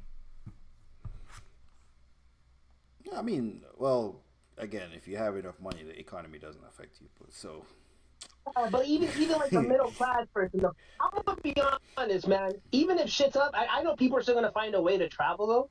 Like so find a way to do shit and be like, ugh, they don't hit the same. You know what I mean? They don't hit the same. Yeah, like if the economy is shit, people will like travel within America. Like if you're gonna go to if you're planning to go to like Jamaica or some shit, maybe don't. Maybe I just go to Florida. Maybe I don't hop on an international flight and go to Jamaica. Maybe I just go to Florida. So. To me, to me from California, Miami, it's that $500 range. Let's say that flight's worth $700. That's a lot. Like even when I've been looking at traveling, I'm like, damn, realistically, to travel, I'll be like, oh, Arizona, Nevada. I've been saying I never took into effect that no other place in the world had this many casinos and just the way the buildings and everything. I was like, oh shit, I never thought about it like that. I don't know if I would like it. Vegas? Yeah, Vegas. What other place in the world? Nowhere. Vegas is like a unique. Yeah, that's Vegas is like, I don't think niggas ain't even build since Rome fell. Niggas ain't even like, yo, we should build a place like Vegas. Like I think generally places like Vegas just happen to pop up because they're in like areas where it ain't the nicest areas. Like niggas made a point to build a fucking trap for for vices and shit. Niggas build a vice trap for niggas. Yeah, like. It really is. Like, them the niggas that we really need to be like talking about, bro. The niggas who are like, yo, you know what we should do? Make one place where niggas can cheat on their wife, do cocaine, fuck prostitutes, and waste all their money. Just ruin your life in one weekend. Just make a city where one night can change your life forever. I'm like, fuck. I wouldn't go spend money because I don't gamble like that. This is on parlays and stuff. But I just would like, to me, the factor would just be drinking on the street, buying those big old long things you drink and you can refill, tequila or alcohol or whatever, and just walking down the strip. To be honest, maybe go in the casino. Just drink out of a brown bag. The cops can still pull you over. When you look ghetto, no one does that. Yeah, okay. How often is the cops pulling you over for an open container? I'll say this. No, I've done it. Mad niggas be drinking. Niggas just be having the beer can in their hand. Like, you gotta be wilding for a cop to pull you over for an open container. What are you? What? I'm not gonna lie. That is really ghetto. When Petty came to LA, California, let's you're a homeless motherfucker. People are not just down the street drinking and walking. That's not a thing that people take. Like that's not a thing that people do. Yes, but what I'm saying is, if a cop is a cop really gonna stop you for an open container? Yeah, but you go to the club or whatever in LA and you have a bottle or a beer or whatever. Not everyone's doing that. You look crazy. It's not a thing. And then in Vegas, it's more like it's the word I'm looking for. It's the norm. Spend less than I think you can do that in New Orleans too. Or New Orleans, maybe it's probably not like a rule, but it's just not enforced. You can just drink in New Orleans because it's New Orleans. Yeah, like bro, it's so crazy. Like it's California, but dude, when me and my homie went to the bar like 2 weeks ago or whatever, this bar, little club and shit, that was a bar. These niggas were coked out in the fucking thing. Like it would probably in California, it would probably be more normal to be coked out walking down the strip than having a fucking beer in your hand with the brown bag. Spend less than $1,000-$1,500 on a trip. Like if you're single, spending more than that to travel is dumb. Well, it depends on where you're going to travel, right? If you're traveling within America, it's cheaper, and if you're going internationally, I spent $1,000 when we went to Miami. Shit, I was poor the first time. That's why I had to go back around and do it big. And it's so crazy. I fucking almost smoked weed with the niggas from Rap A Lot Records. The niggas who killed Offset. Which one they killed? Takeoff? Takeoff? Yeah, I remember smoking and I was complimenting that nigga on his chains and shit. And I'm like, oh, you niggas in Miami is really different, bro. He's like, yeah, man, so where are you from? California? And I never put two and two together and told him, hey, fool, you smoke weed? I didn't say fool. He's like, hey, you smoke weed? And I'm like, nah. So you trying to roll one? I was like, nah, man. But I didn't get it, though. That fool was all like, oh, like, little nigga, you trying to kick it? I was like, damn, would have probably be a lit-ass night. I was just trying to get my hotel room because I was like, damn, this shit different. But yeah, 1,000 is if you're going to Miami. That's what I'm saying. Like even a band with to go to Chicago, it's not really it. Ideally, if you have two bands, it's cool, and that's like you like doing everything still being tight. If you want to like take in the city, I think Petty once told me 3,000 you're comfortable. And I'm like, that is true. Three bands is you're comfortable. Yeah, $3,000 in a major city is like a nice. Like if you come to Toronto with $3,000, it's pretty nice. If you come to Toronto with $1,000, oof, oof. You ain't gonna have no view of the sea. You ain't gonna have that. You ain't gonna know what color the CN Tower is, my boy. I'll tell you that right now. You ain't gonna know what the. You ain't gonna see the CN Tower. You ain't gonna see the towers that Party had on his album cover. Maybe you can go see them towers for $1,000. You can see them shits from your window for $1,000. You ain't see the CN Tower for $1,000 though. I'll tell you that shit right now. My idea is driving up the Western State Highways in the middle of nowhere up to Canada. You drive to Vancouver or what? MCK. You cross the border into Vancouverland, into British Columbia. You go to the beaches and shit. I used to be a driving ass with the West Coast Canadians. You know they're not like us, right? They're like totally different people. I used to be a driving person until like I got introduced to the flights, and I'm like, nigga, I've seen everywhere of California. I've been to up and down this shit. First time we got on a flight and shit as an adult, and when we linked up in Miami, I'm like, nigga, flight is where I need to be. A round trip from LAX to Las Vegas is only like 130.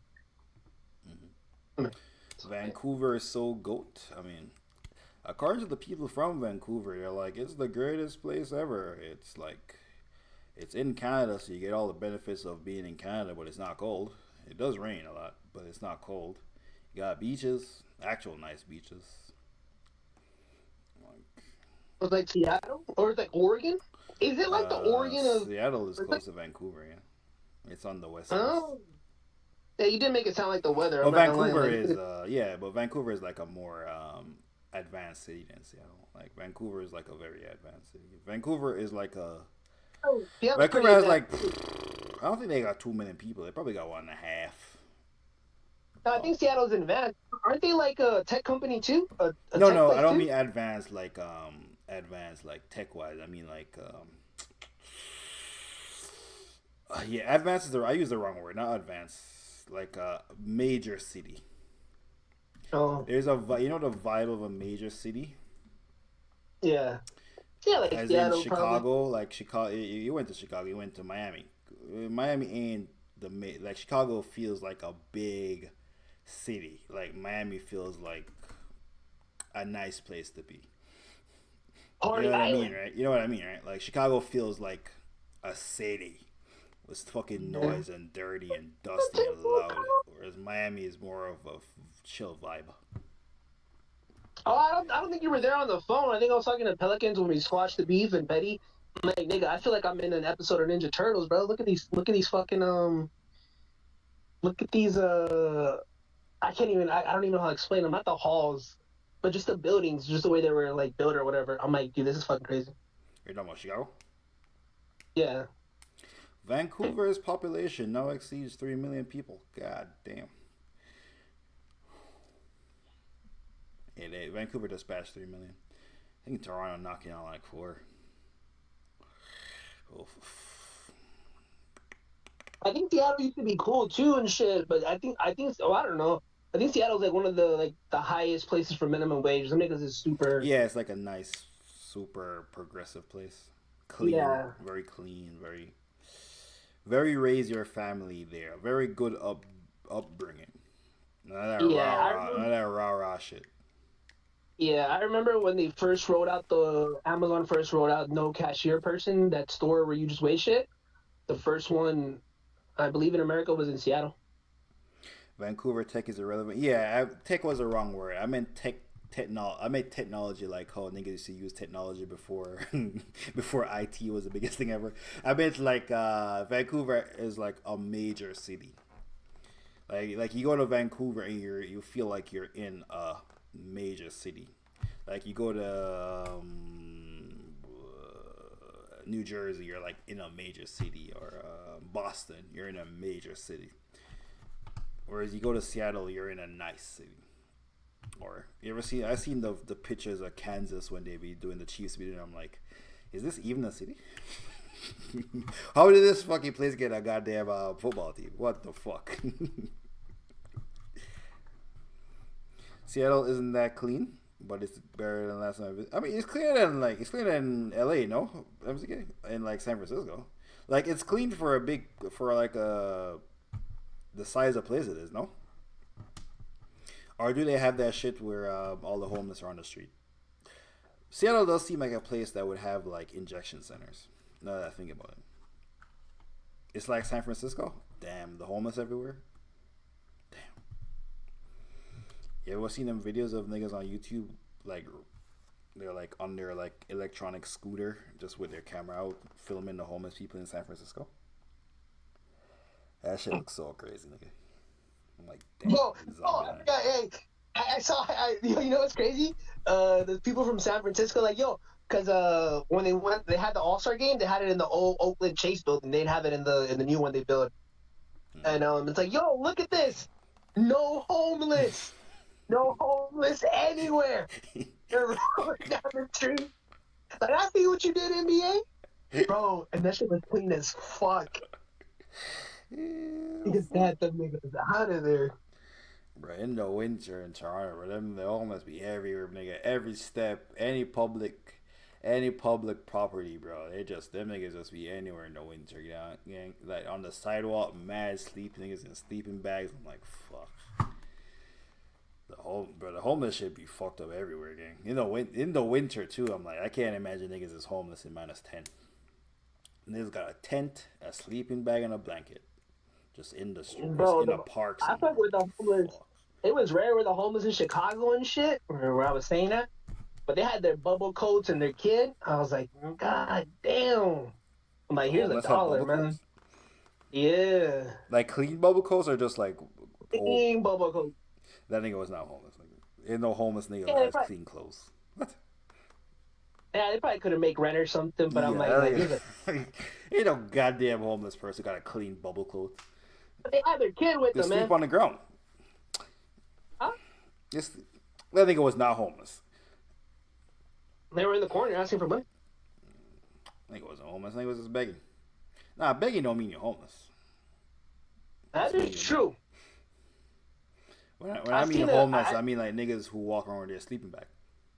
But I never seen this type of homeless and shit. But until I got the fucking train, then I saw a typical homeless nigga. Yeah, like the niggas on the train begging, like they have their cardboard and shit. Them niggas not homeless. Them niggas is poor. Them niggas is sometimes they have mental health shit. Sometimes them niggas just be lazy too. Like they walk from train cab to train cab begging and shit. Looking at you. I be on the train. Niggas don't know not to beg me shit. Niggas look at me and know I ain't giving them niggas shit. But you be seeing like the young, like you have like a young like Asian chick. You can see the homeless nigga looking at her like, yeah, she an easy target. I'm just gonna go over there and look at her. He's gonna get fucking frazzled. Just gonna give that nigga $5 to get away. You can see them target them. Like bro, and that's how it because you're locked on. You can't go anywhere. You're on a fucking train. You can't leave. You're on the subway. Yeah. Bro, and that's how it was when I was fucking dressed nice in Chicago and shit. Nigga came up to me and shit like, nigga, you know, nigga, just because I'm dressed nice, nigga, don't mean I'm not an easy fucking lick. I was like, nigga, I ain't giving you shit. Yeah, that's what niggas be doing. They be looking for the easy targets. Or you look like a tourist, so you're not used to it. You're not like used to homeless people. You're not used to crazy shit. Like if you're not from a city with a subway, you're not used to homeless people being on the subway. You're not used to being in this close proximity in a closed metal box with fucking 40 people. But I'm from Cali though, so there's mad homeless and shit. Like, nigga, I'm used to fucking this. Yeah, but you're not enclosed areas. I'm used to fucking niggas. I'm used to niggas fucking having a fucking shopping cart, nigga. But you can cross the street. You can't cross the street in the subways on a subway. No, but it's different. You're stuck in a box with them niggas. No, but these homies be on drugs, fucking tweaked out and shit. I be chilling in my car and nigga just be punching and shit, and they be like, "What's up?" I'll be like, "What's good?" Them niggas keep it moving and shit. Like a nigga checking you while you chilling in the car and shit, like you fucking waiting at the grocery store and waiting to like pick up my mom. But like I already know the interaction. That's remember when I interacted with the homeless and Petty freaked out and jumped to the next street. And then Petty's like, "Why are you talking with them?" Don't be having homeless in K, man. I'm like, nigga, what about it? You gotta say what's up to the nigga, bro. You don't gotta say what's up. I don't say what's up to homeless people. Nah, but you know what's crazy though? Oh, you gotta say what's up. I actively avoid conversation. I don't make eye contact because when you make fucking eye contact, that means like you niggas like, oh, this nigga wants to talk to me. But you know why I said what's up though? Because we were in LA, shit. We went through like we were in West Hollywood, but like nigga, we kept walking and kept getting more ghetto. So I'm like, nigga, we don't know where we're at. So you know you can't be disrespectful now, nigga. Like the fuck. No, nigga, what about a whole bunch of other homeless over there? Them niggas jump you. Niggas, you can't beat a homeless nigga ass. I thought, well, what about the nigga has like a fucking disease, nigga, and he cut up and punches me? No, they got hospitals. The homeless don't be having diseases that you can't cure. All the homeless diseases be curable, but you good. Hey, the tetanus shot. Fuck no, nigga. That nigga might have some shit, nigga. Fuck that. But you know what's crazy? I'm like, either way, I'm good because I didn't know Petty was like a pussy like that. So I'm like, like even if this fool trips on us, like Petty here, bro. When Petty jumped to the next street, I was like, nigga, I would have kept it moving then.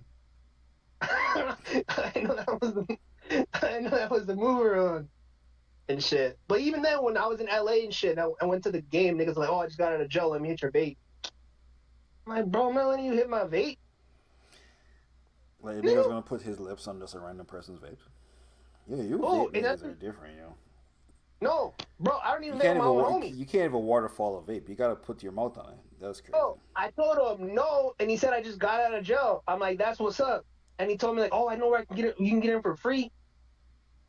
I'm like, nigga, then you go. That nigga was trying to fuck you. You think maybe he's trying to fuck you? No, that nigga was gonna jump me because he thought I was an out of towner, and I'm like, nigga, I'm in LA. I'm dressed nice because I came for the game. What was your hat? What color was your hat? You know what fucked me up? I had a scarf in LA. A scarf. I had the Bronco. Yeah. Like. Had to show the Bronco. Like around your neck scarf. Yeah. In Los Angeles. Yeah. Ain't it fucking hot? What? You niggas wear scarves in Los Angeles? With a shirt on. Fuck. Yeah, it's the reason they wear scarves in Denver and it's fucking cold. Sometimes you gotta pop out and show niggas, bro. Yeah. But yeah, that nigga tried to pop out on me. Oh, show to my Raptors shirt from the back in the heyday. This 2017 playoff is when we had hope. This is when we thought DeRozan was the answer. It's like, oh, DeRozan and Kyle Lowry, bro, dynamic duo. We got 2 All-Stars. What is niggas talking about? I mean, fucking 6 man of the year, Lou Will. 2 girls, and they get along. Oh, I see you. And dunk champion Terrence Ross. Nigga got the basic Toronto shirt he used to wear. That's a you. Oh, you don't fuck with the Maple Leaf with the basketball in the middle? That's a throwback. That's a Mamba throwback right there. I can't believe you wear the truck fit, bro. Suck a nigga dick for some truck fit. That shit. I think you're the only one that thought truck fit was gay. So truck fit fit in the whole era of Obey and them fucking Diamond, them t-shirts with the fucking Cookie Monster. Vans. RBTA. Oh, the hearts, the little shooting hands. Yeah, Vans. Remember haters? I heart haters. Vans, Converse. Plaid. What's them long sleeves with the fucking plaid on it? Them plaid long sleeves with the button ups. Fucking the fake Ray-Bans. I used to get my shit from American. I used to get my shit from American Eagle. Niggas like, yo, your shit look nice. I was like, I got this from American Eagle. Like, nah. They make them like that? I was like, yeah, bro, just walk down. Remember I was catching a bus? I was like, this shit crazy. But you know how them like button-ups were like cheap quality? American Eagle shit was like good quality. Niggas was like, God damn. And then niggas got hip to it. And I was like, yeah. oh, and LRG. LRG was big too. LRG. Eee. I've cleaned all my sneakers. I only have 11 pairs now. I threw away a lot. A lot of them, I threw away like 3 pairs, and I'm like, I'm never wearing this shit again. And well, not threw away. Like there's like a beside my garbage on the outs, like in the apartment dump. There's like a clothes dump where you can put clothes in. They give it to charity or whatever. I have 11 pairs of shoes. I was like, let me get them Jordan 1s, but they're about to re-release, and I think for Christmas they're going to be the Christmas release. Huh? Did they already get re-released? I think they did that already. Oh no, it was the highs. No. It was the regular highs. They re-released the regular highs. Oh, yeah, the regular highs, the lows. They re-released the bands, the band, the bread, and they re-released the Chicago's. Yeah, the Chicago. They were sold out, but there was no hype. I did get an email and I did look at it like 2 hours after. More than 2, like 5 hours after they released. There is 10 a.m. Nike.com or Nike CA for me. They're going for 6. It's surprisingly, but people are afraid that they don't know they're going to hold their value, which I'm like, because the Jordan 1s, the market's just not there for them. They re-released the foam posits. Like a size 10.5 is going for $400. I'm not gonna lie. I would have definitely got that shoe on sale, because the foam posit is $250. I would have copped that $200 just for the nostalgia. Actually, I don't know, because that shit next to a Shea, I'm definitely copping the Shea. That ain't the best shoe looking ever, but I gotta represent for my guy. I actually like the Shays. So I have the gray toes, right? The fucking bubble. This shit is all blurry, bro. This shit is all fogged out. You can't see anything. You showing them on screen? Yeah. But you can't pick it up. Look at this shit. You can't see no 23 in this bitch, nigga. This shit is so old, nigga. Look at this. Oh, I do see it. You can't see shit. That shit mad fogged up. Like a fucking like was it the lights in your car? That shit fogged as fuck. There ain't no method. That shit is lights. This nigga see my Honda. What the fuck? Like, look at the tone of the white on the outsole. I found the receipts I had a receipt in a couple of the boxes. I don't know. I guess one time I thought maybe I could be a reseller, so I had a bunch of receipts. I think this shit like 7 years old. Bro, I'm gonna give it a bad. If you're a sneaker collector, at one point you definitely thought you was a reseller. Yeah, I was keeping receipts like I was gonna resell shit. I had mad Foot Locker receipts in my shit. Like I was gonna resell some. I'm like, I never was gonna put an effort forward to resell. I don't know who the fuck I was fooling. I remember I had a failed YouTube channel of sneakers, dude. I don't know where that shit is. I think my name was Kick Wonder. Terrible name. Shout out to Bull Tony. They used to fuck with the kid. They followed me, but I never they never watched none of my content and shit like that. But they did follow me on Twitter. But I didn't support their clothes. Old Twitter. Yeah, but he was an old sneakerhead. You definitely was a reseller and had a YouTube channel. Dude, I remember I was so broke. I started off reviewing Vans. Damn. I thought that you like hit $50 Vans that everyone can get. That's in every colorway. Nah, because you know what? I got the year of the horse Vans. Different lace. It was like, on the Chinese calendar, year of the something, the year of the horse. I don't think I wore a pair of Vans in high school. Yeah, dude, I have a pair of Vans because there's like a Vans outlet that opened near me, so the Vans be like $20, $34.99 be the highest. And I bought a pair with like good.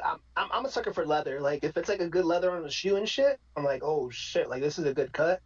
I bought them, but I'm like, when I put them on, it's funny. It's like my nieces are like, you look old when you wear them. I don't know why. Because they're not in style no more. And I'm just like, holy shit, I don't even wear them. But at one point, the Vans, the mid sky, the leather joint, were my thing. But it's so weird when I wear them with pants. They just look so outdated. It's weird. I do feel older when I put them on. Like, even with the fit, if I throw on the Vans, I just look like, like I'm out of touch. Weird. The niggas don't know about these boxes, bro. Niggas don't know about a speckled box. Niggas don't know how excited I got because a nigga on the internet told me that the speckled box was the real shit. That's how Jordan. This how Jordan used to do it in the '90s or the '80s with the speckled box. I got a pair of New Balances like the kids, but it's actually but it's actually running shoes. It's not. I got it for actually running, not not to wear outside. So I got the running version. Not the actual style version. I remember a nigga told me like he's like, yo, these fives or whatever. What he said? He's all the plastic bag in it. This is how Jordan used to get them. They used to come with the plastic bag paper inside. I was like, ooh. When niggas say, yo, they're putting back the actual the Air Jordan on the insoles. They replace. Oh fuck, I'm mixing it up. Is it? The fives did that too. They put it on the insoles. Yeah, and they changed the logo back to what it used to be. Like it says Air Jordan instead of the actual Jumpman logo because they didn't have the Jumpman logo yet. I'm like, okay. And they really did have me gassed up off some bullshit back then. No, they did have me gassed up. Selling any shit, bro. I think it was just getting anything off. But you know what's so crazy? That's why I didn't respect the mids or the lows. Because my first pair of Jordans as a kid was the lows and shit. And because I always liked Jordan 1s and Jordan 2s as a kid. I remember the first Jordan 2 I wanted to get was the Mellows. I didn't even know it was the Mellows until years later. My brother was like, yo, them shit is ugly. You ain't wearing those. Told me to get some Air Forces. That's some Air Force 1s and shit. I remember that niggas used to hate lows. Yeah, because I was the only nigga. Because that's why that's why I have that many lows. The lows I have, the Chicago lows, you can't get them shit no more. Travis, you could have got. I walked into, that wasn't an online order. I walked into a Foot Locker, and the niggas had a full size run of that shit. By the way, because this is before Travis Scott. What nigga? Before before Trav, nigga, you could get mad Jordan lows. You could get Jordan lows. You could get any iconic Jordan low colorway. No, nigga, them shit's instantly settled. Travis Scott did one collab. Travis Scott changed the whole shit. Nigga brought Dunks back and shit. Yeah. I walked into a Foot Locker, just bought my fucking lows, and I had another pair of lows. I had the blue and white ones. I don't actually know what the name of the blue and white ones are. I don't think they're Royals because Royals are black and blue. Not sure. What did I? Oh yeah, I tore those up. I played basketball in them. I played basketball in the red ones too, and that's not as much as the blue ones. Those are garbage. But yeah, shout out to New Balance. Like New Balance is the hottest brand out. Who knew? I never saw that shit coming. Shout out to them. New Balance. Shout out to niggas in Boston, man. I forgot a nigga named Eddie something. So always type of New Balance and shit. He used to always get the New Balance and shit. Yeah, it used to be. It was always be white people. Nerds. He was Italian white. Yeah, too. He used to be fucking nerds. Boston, like, Massachusetts motherfucker. It was never like the cool shoe. No, you know what was cool? The collab would always go for crazy money. Yeah. And I'm like, bro, I'm not gonna spend like it would. You know what's crazy? The collab would go for like $220, and I'm like, that's what a Jordan's worth. I'm not gonna pay resale on a New Balance what a Jordan's worth, and the materials were better. Niggas would be like, you see how buttery this shit is?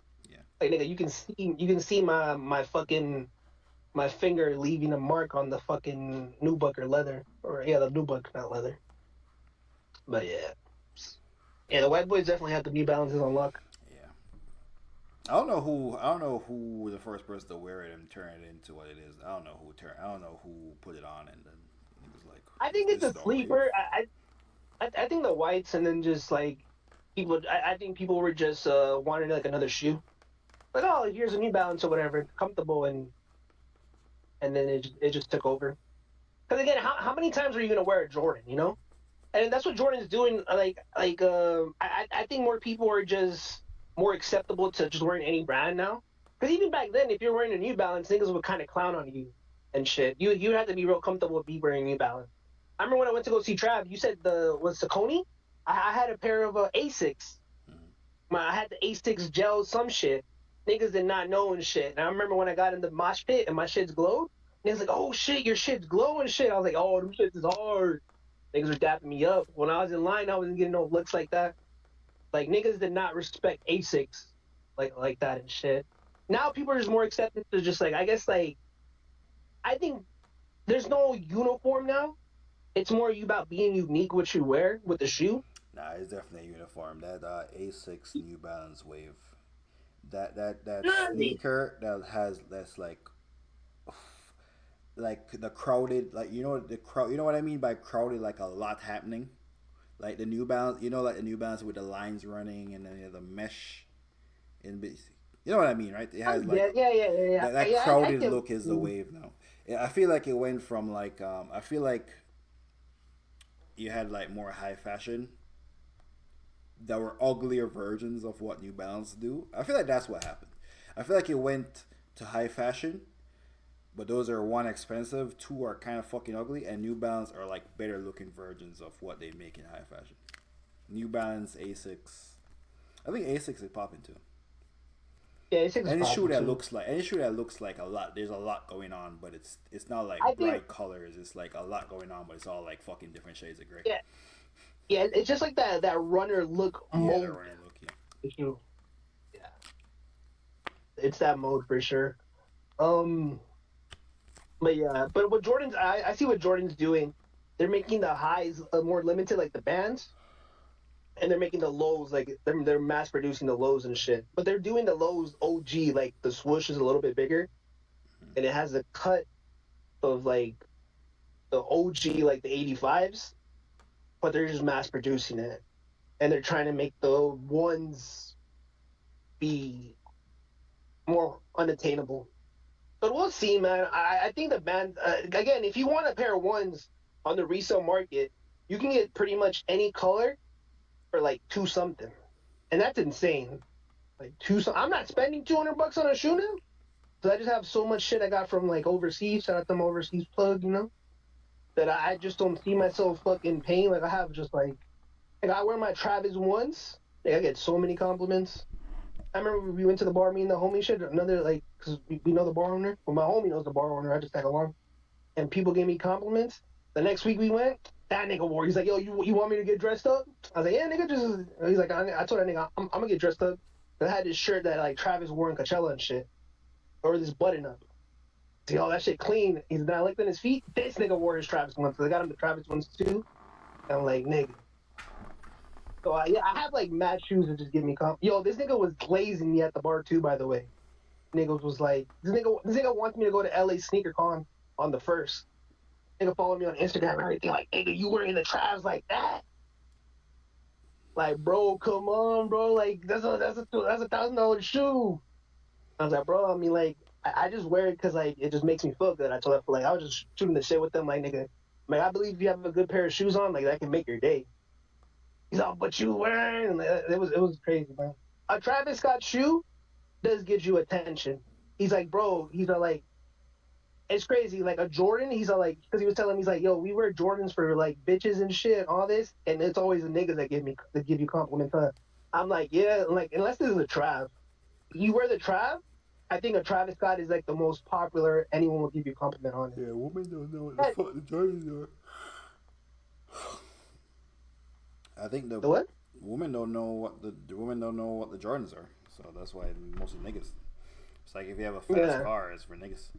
The shoe I got women would talk to me about that's what I told him too. Was, that's what I told him too. I'm like, niggas, you having fun.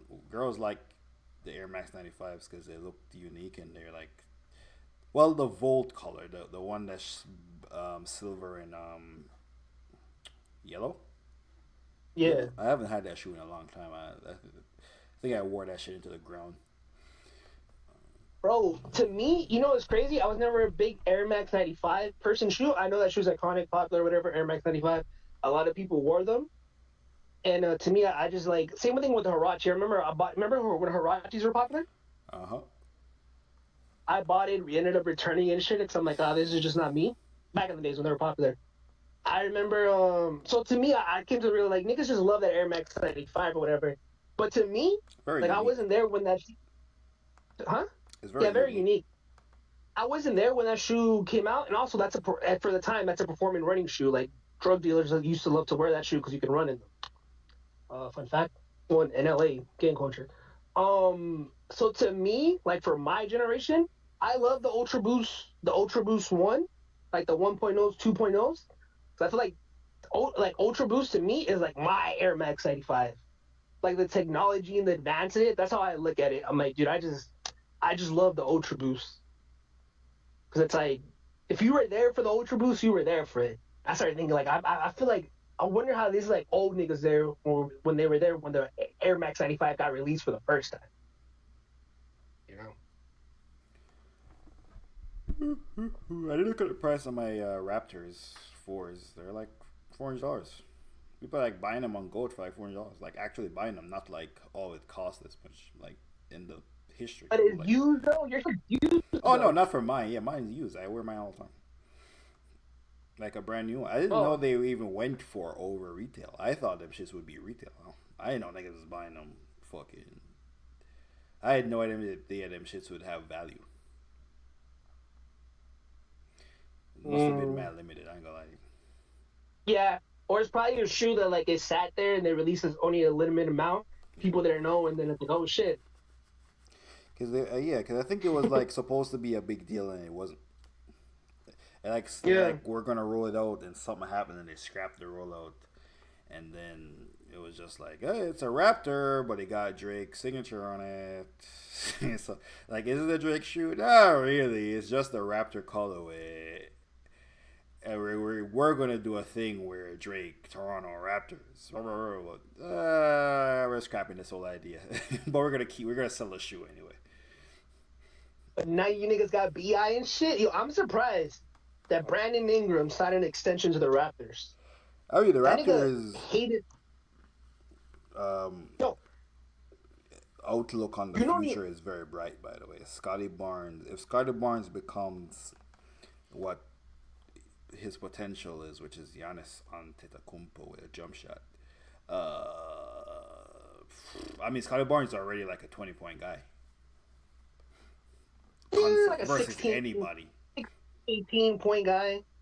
I look at him in FanDuel every now and then. He's a 16, 18 point guy. Yeah, but the shit he be missing is because of inexperience. Like he could, if he played on a team with a chance of winning and was more efficient, he would take better shots and his decision making would need to be better. He would score a lot more. There's a lot of easy buckets he gives up because he is the star, and the second best player is R.J. Barrett and Grady Dick. Shout out to Grady Dick. It's not Grady. I fuck with Grady Dick. I think Grady Dick is going to be a good player for years to come. Like even when he leaves the Yeah, Raptors. I think he's gonna be. I think the Raptors team has a young core that could like do what OKC is doing right now. I don't understand why. Because I remember when they traded for him, people are like, why did the Raptors trade for him? When is he going to sign an extension? He's going to be a free agent next year or whatever. Like the Pelicans offered him more money and he declined it. Went to the Raptors, took a 2 or 3 year extension for less money. I'm like, what the fuck is going on in New Orleans that he didn't want to stay? People were saying that he hated living there, like the Bill Simmons, like these nerdy basketball podcasts. Mm. And people are like, wait, you hate New Orleans, so you're just gonna go live in Canada where it's cold? And they're like, well, sometimes you just need to change the scenery, like like he just didn't like what they Also, were doing. yeah, and also when you say Canada, I mean you do have a lot of Americans say you're just gonna live in Canada. Specifically, you live in Toronto. You're not just living in. It ain't the Canada that's like chopping wood and niggas drinking maple syrup. It ain't that Canada. You're living in Toronto. And A still little cold, bit different. still cold for half the season. Yeah, but you're rich. I mean, half a season it is cold, but you also play indoors. And your ass shouldn't be anywhere in the winter anyway. In the season, your ass should not be out every night anyway. And if you want, you could be out every night anyway. Like you don't like if you're rich, you're not like the cold don't affect you in Toronto. Driver to the game. I feel like it still affects you though, your mindset. I know you say it, but it's probably so minuscule to them. It still affects I them mean, though. Not as Boston is us. cold. Jason Tatum doing pretty well. Boston's cold as shit. Boston's cold in Toronto. Well, Boston is not cold in Toronto. Like Boston gets like a shit ton of snow. New York's basically the same temperature as Toronto. Boston's basically the same temperature as Toronto. Philadelphia is basically the same temperature. But the Philly's Boston the fan same base is temperature as different, Toronto. though. The Boston fan base is different, though. Like, you're playing for historic franchise. Yeah, Toronto has the best fans in the world. Yeah, I feel like we literally gave the NBA Jurassic Park, by the way. That idea coming from the fucking Raptors. Niggas was not doing that. Look at this. Look at this here. That nigga Drake was right. Nigga was drunk as fuck, and he was not talking about. I know that nigga was just bugging. But he was right about that thing. He said a lot of bullshit during that speech. But when it was like, look at this. This didn't exist before we came. He was right. Jurassic Park did not exist before Toronto Raptors. Then the Bucks took it and did their whole deer lane. That shit was lame as fuck. Show my nigga Jeff Teague, lame ass Milwaukee. Niggas took that shit and like, but they didn't do that shit in LA. They ain't no fucking Statesville Center Park where niggas just outside fucking with a big ass screen and it's like a party. Niggas don't do that shit. Niggas have tailgates, but it's not like a tailgate. It's like a tailgate, but not really. And it's cool the way it's named, bro. Jurassic Park is such a cool word. Come on, man. See? That's cool. I mean, I'll give it. I mean, I'm not like hating on it. It's cool. Niggas ain't had, bro. That shouldn't exist before we came here. That's what I'm trying to tell you. But I'm just saying, before I moved to Toronto, for Raptors never won a championship. So. I think Kawhi left. Yeah, how did that work out? The Clippers are actually good. I think they're like the second tier. Who would have thought James Harden would have been having a good career with the Clippers?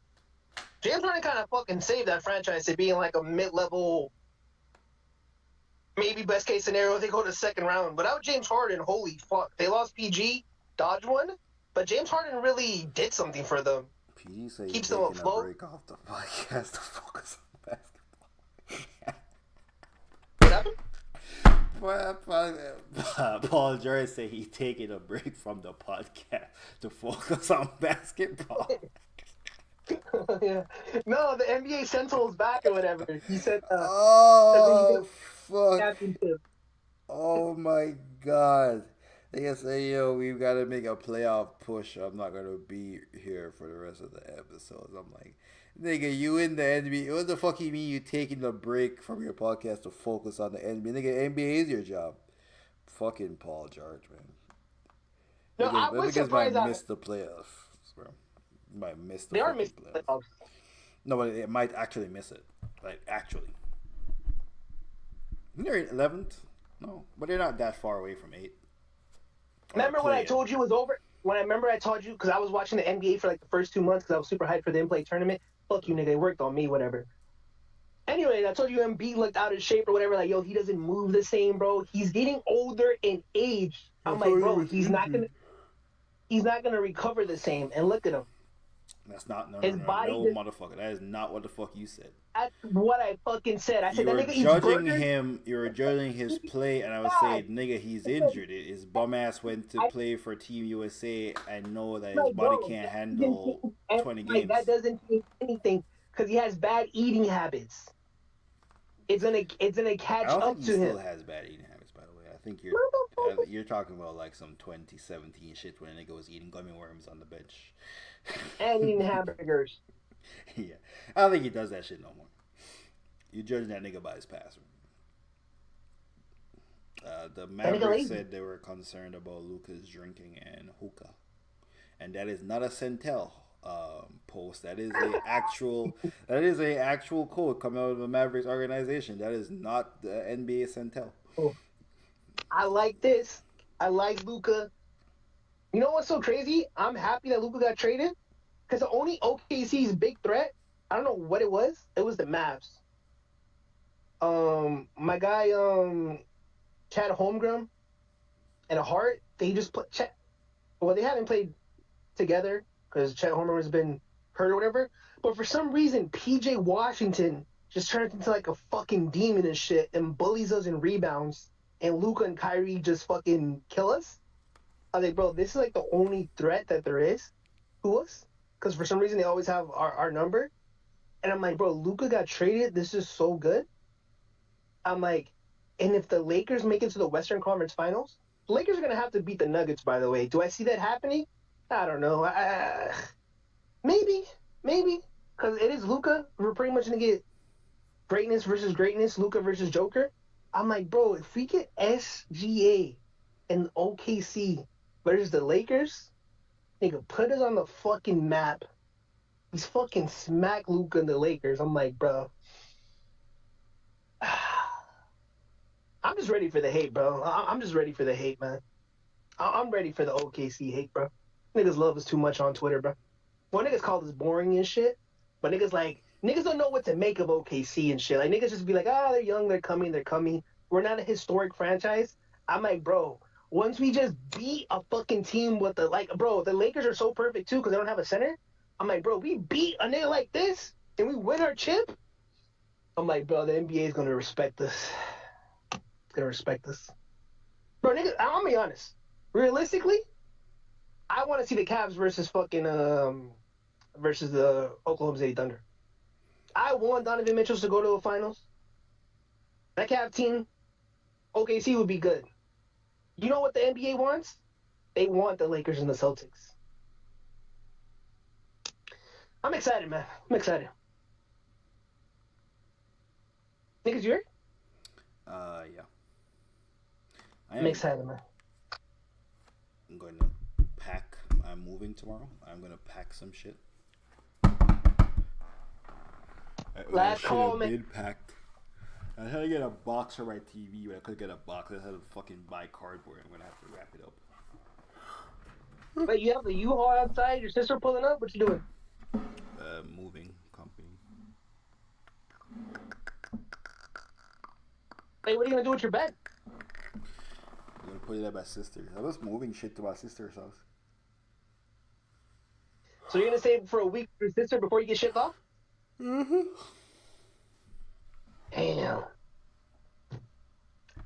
Well, this is the end, man. This was a great run. This was great, man. Shout out to everyone that pulled up in the... MCK came back for the last year. That's insane. Jeremiah was here. And King Benny didn't join. Benny went to bed. Yeah, he didn't join or whatever. He's not making his shitty YouTube videos. I think he's focused on some school projects. That's good. Petty didn't join. The nigga has sleeping schedules right here trying to be a pilot and shit. Kind of hoping he was going to join Pelicans. He don't have no sleeping schedule. That nigga said he playing video games at 5:15. Yeah, I think he makes a little time frame for his driving flight simulation.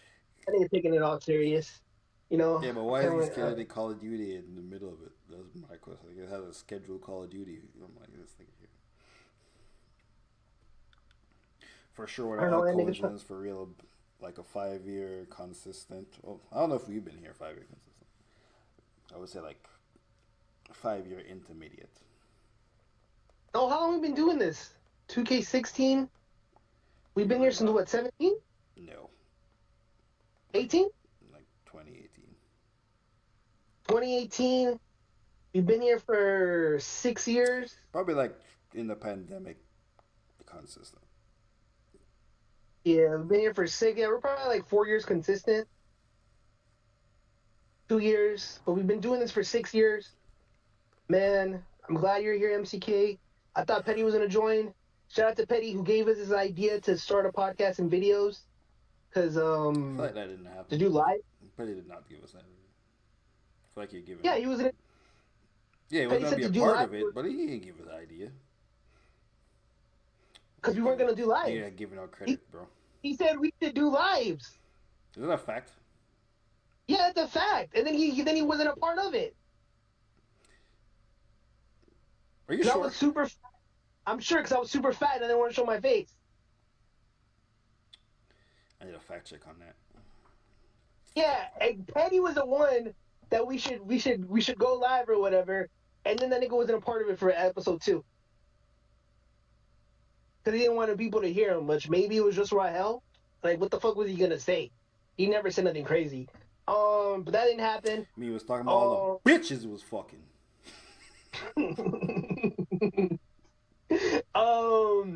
Maybe. But prior to that, shout out to Bass Trap Well, shout out to academics who made the community where me and Mamba met. But I ended up meeting Petty first. There, I was one of the head mods for academics. Shit popped off. Made my own Discord. Petty came with me. Bass Trap came with me. The nigga who made the nigga who beats for Little Yachty or whatever, he sold his beats or whatever. Yachty's producer in the early days. So nigga Bass Trap's beats or whatever. That nigga working at Target, we ended up beefing. Fuck you, nigga.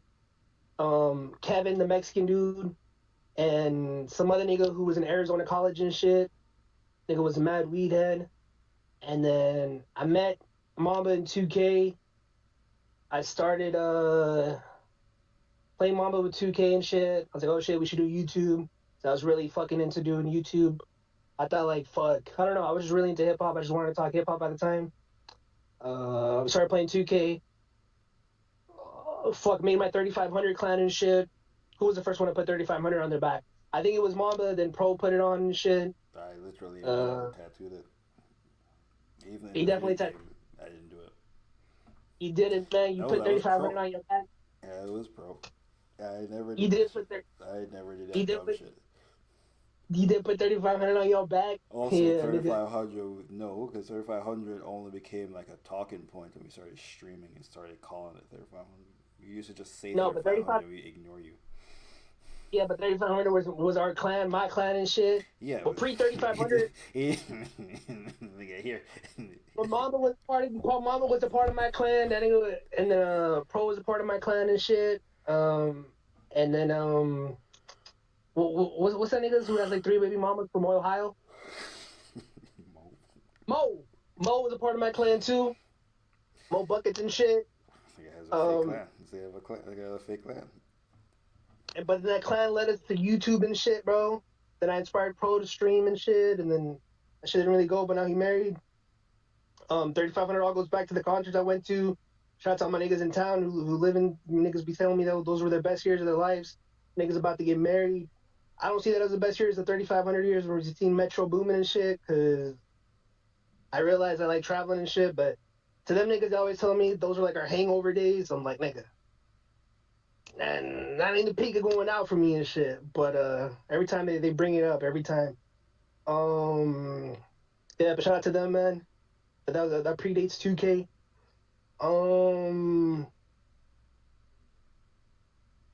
Yeah, and then Pelicans and everyone, man. I gotta go pack my. Hey, nigga, shout out to everyone full up. Nigga, call me on the Instagram story.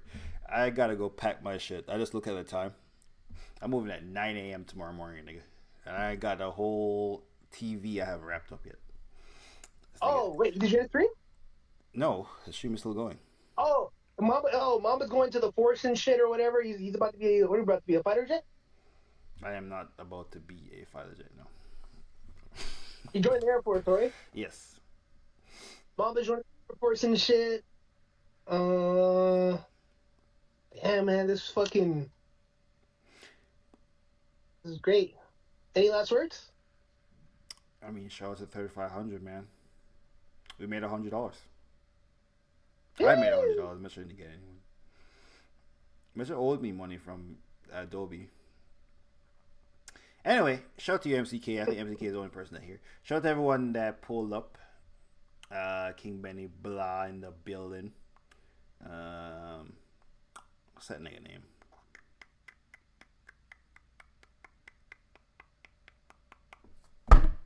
Fuck, I forgot his name. That could be a young boy. But yeah, shout out to Rahel for always showing love and shit. He used to pull up in the chat and shit. What's the nigga that likes NBA young boy? What the fuck is his name? Huh? He likes NBA. The black nigga. Who? Yeah. The black nigga. I don't know his name. Okay. Oh, and the gay dude who used to pull up and shit. Shout out to the little jitty who used to pull up and shit. Yeah, I that's made what that I'm nigga talking cry about. and shit. Yeah. He's the one why am I blanking on his name? Trayvon? Okay, shout out to everybody. I'm leaving. Nigga, call me on Instagram or something. Alright, then we'll keep in touch. I'll hit you up later.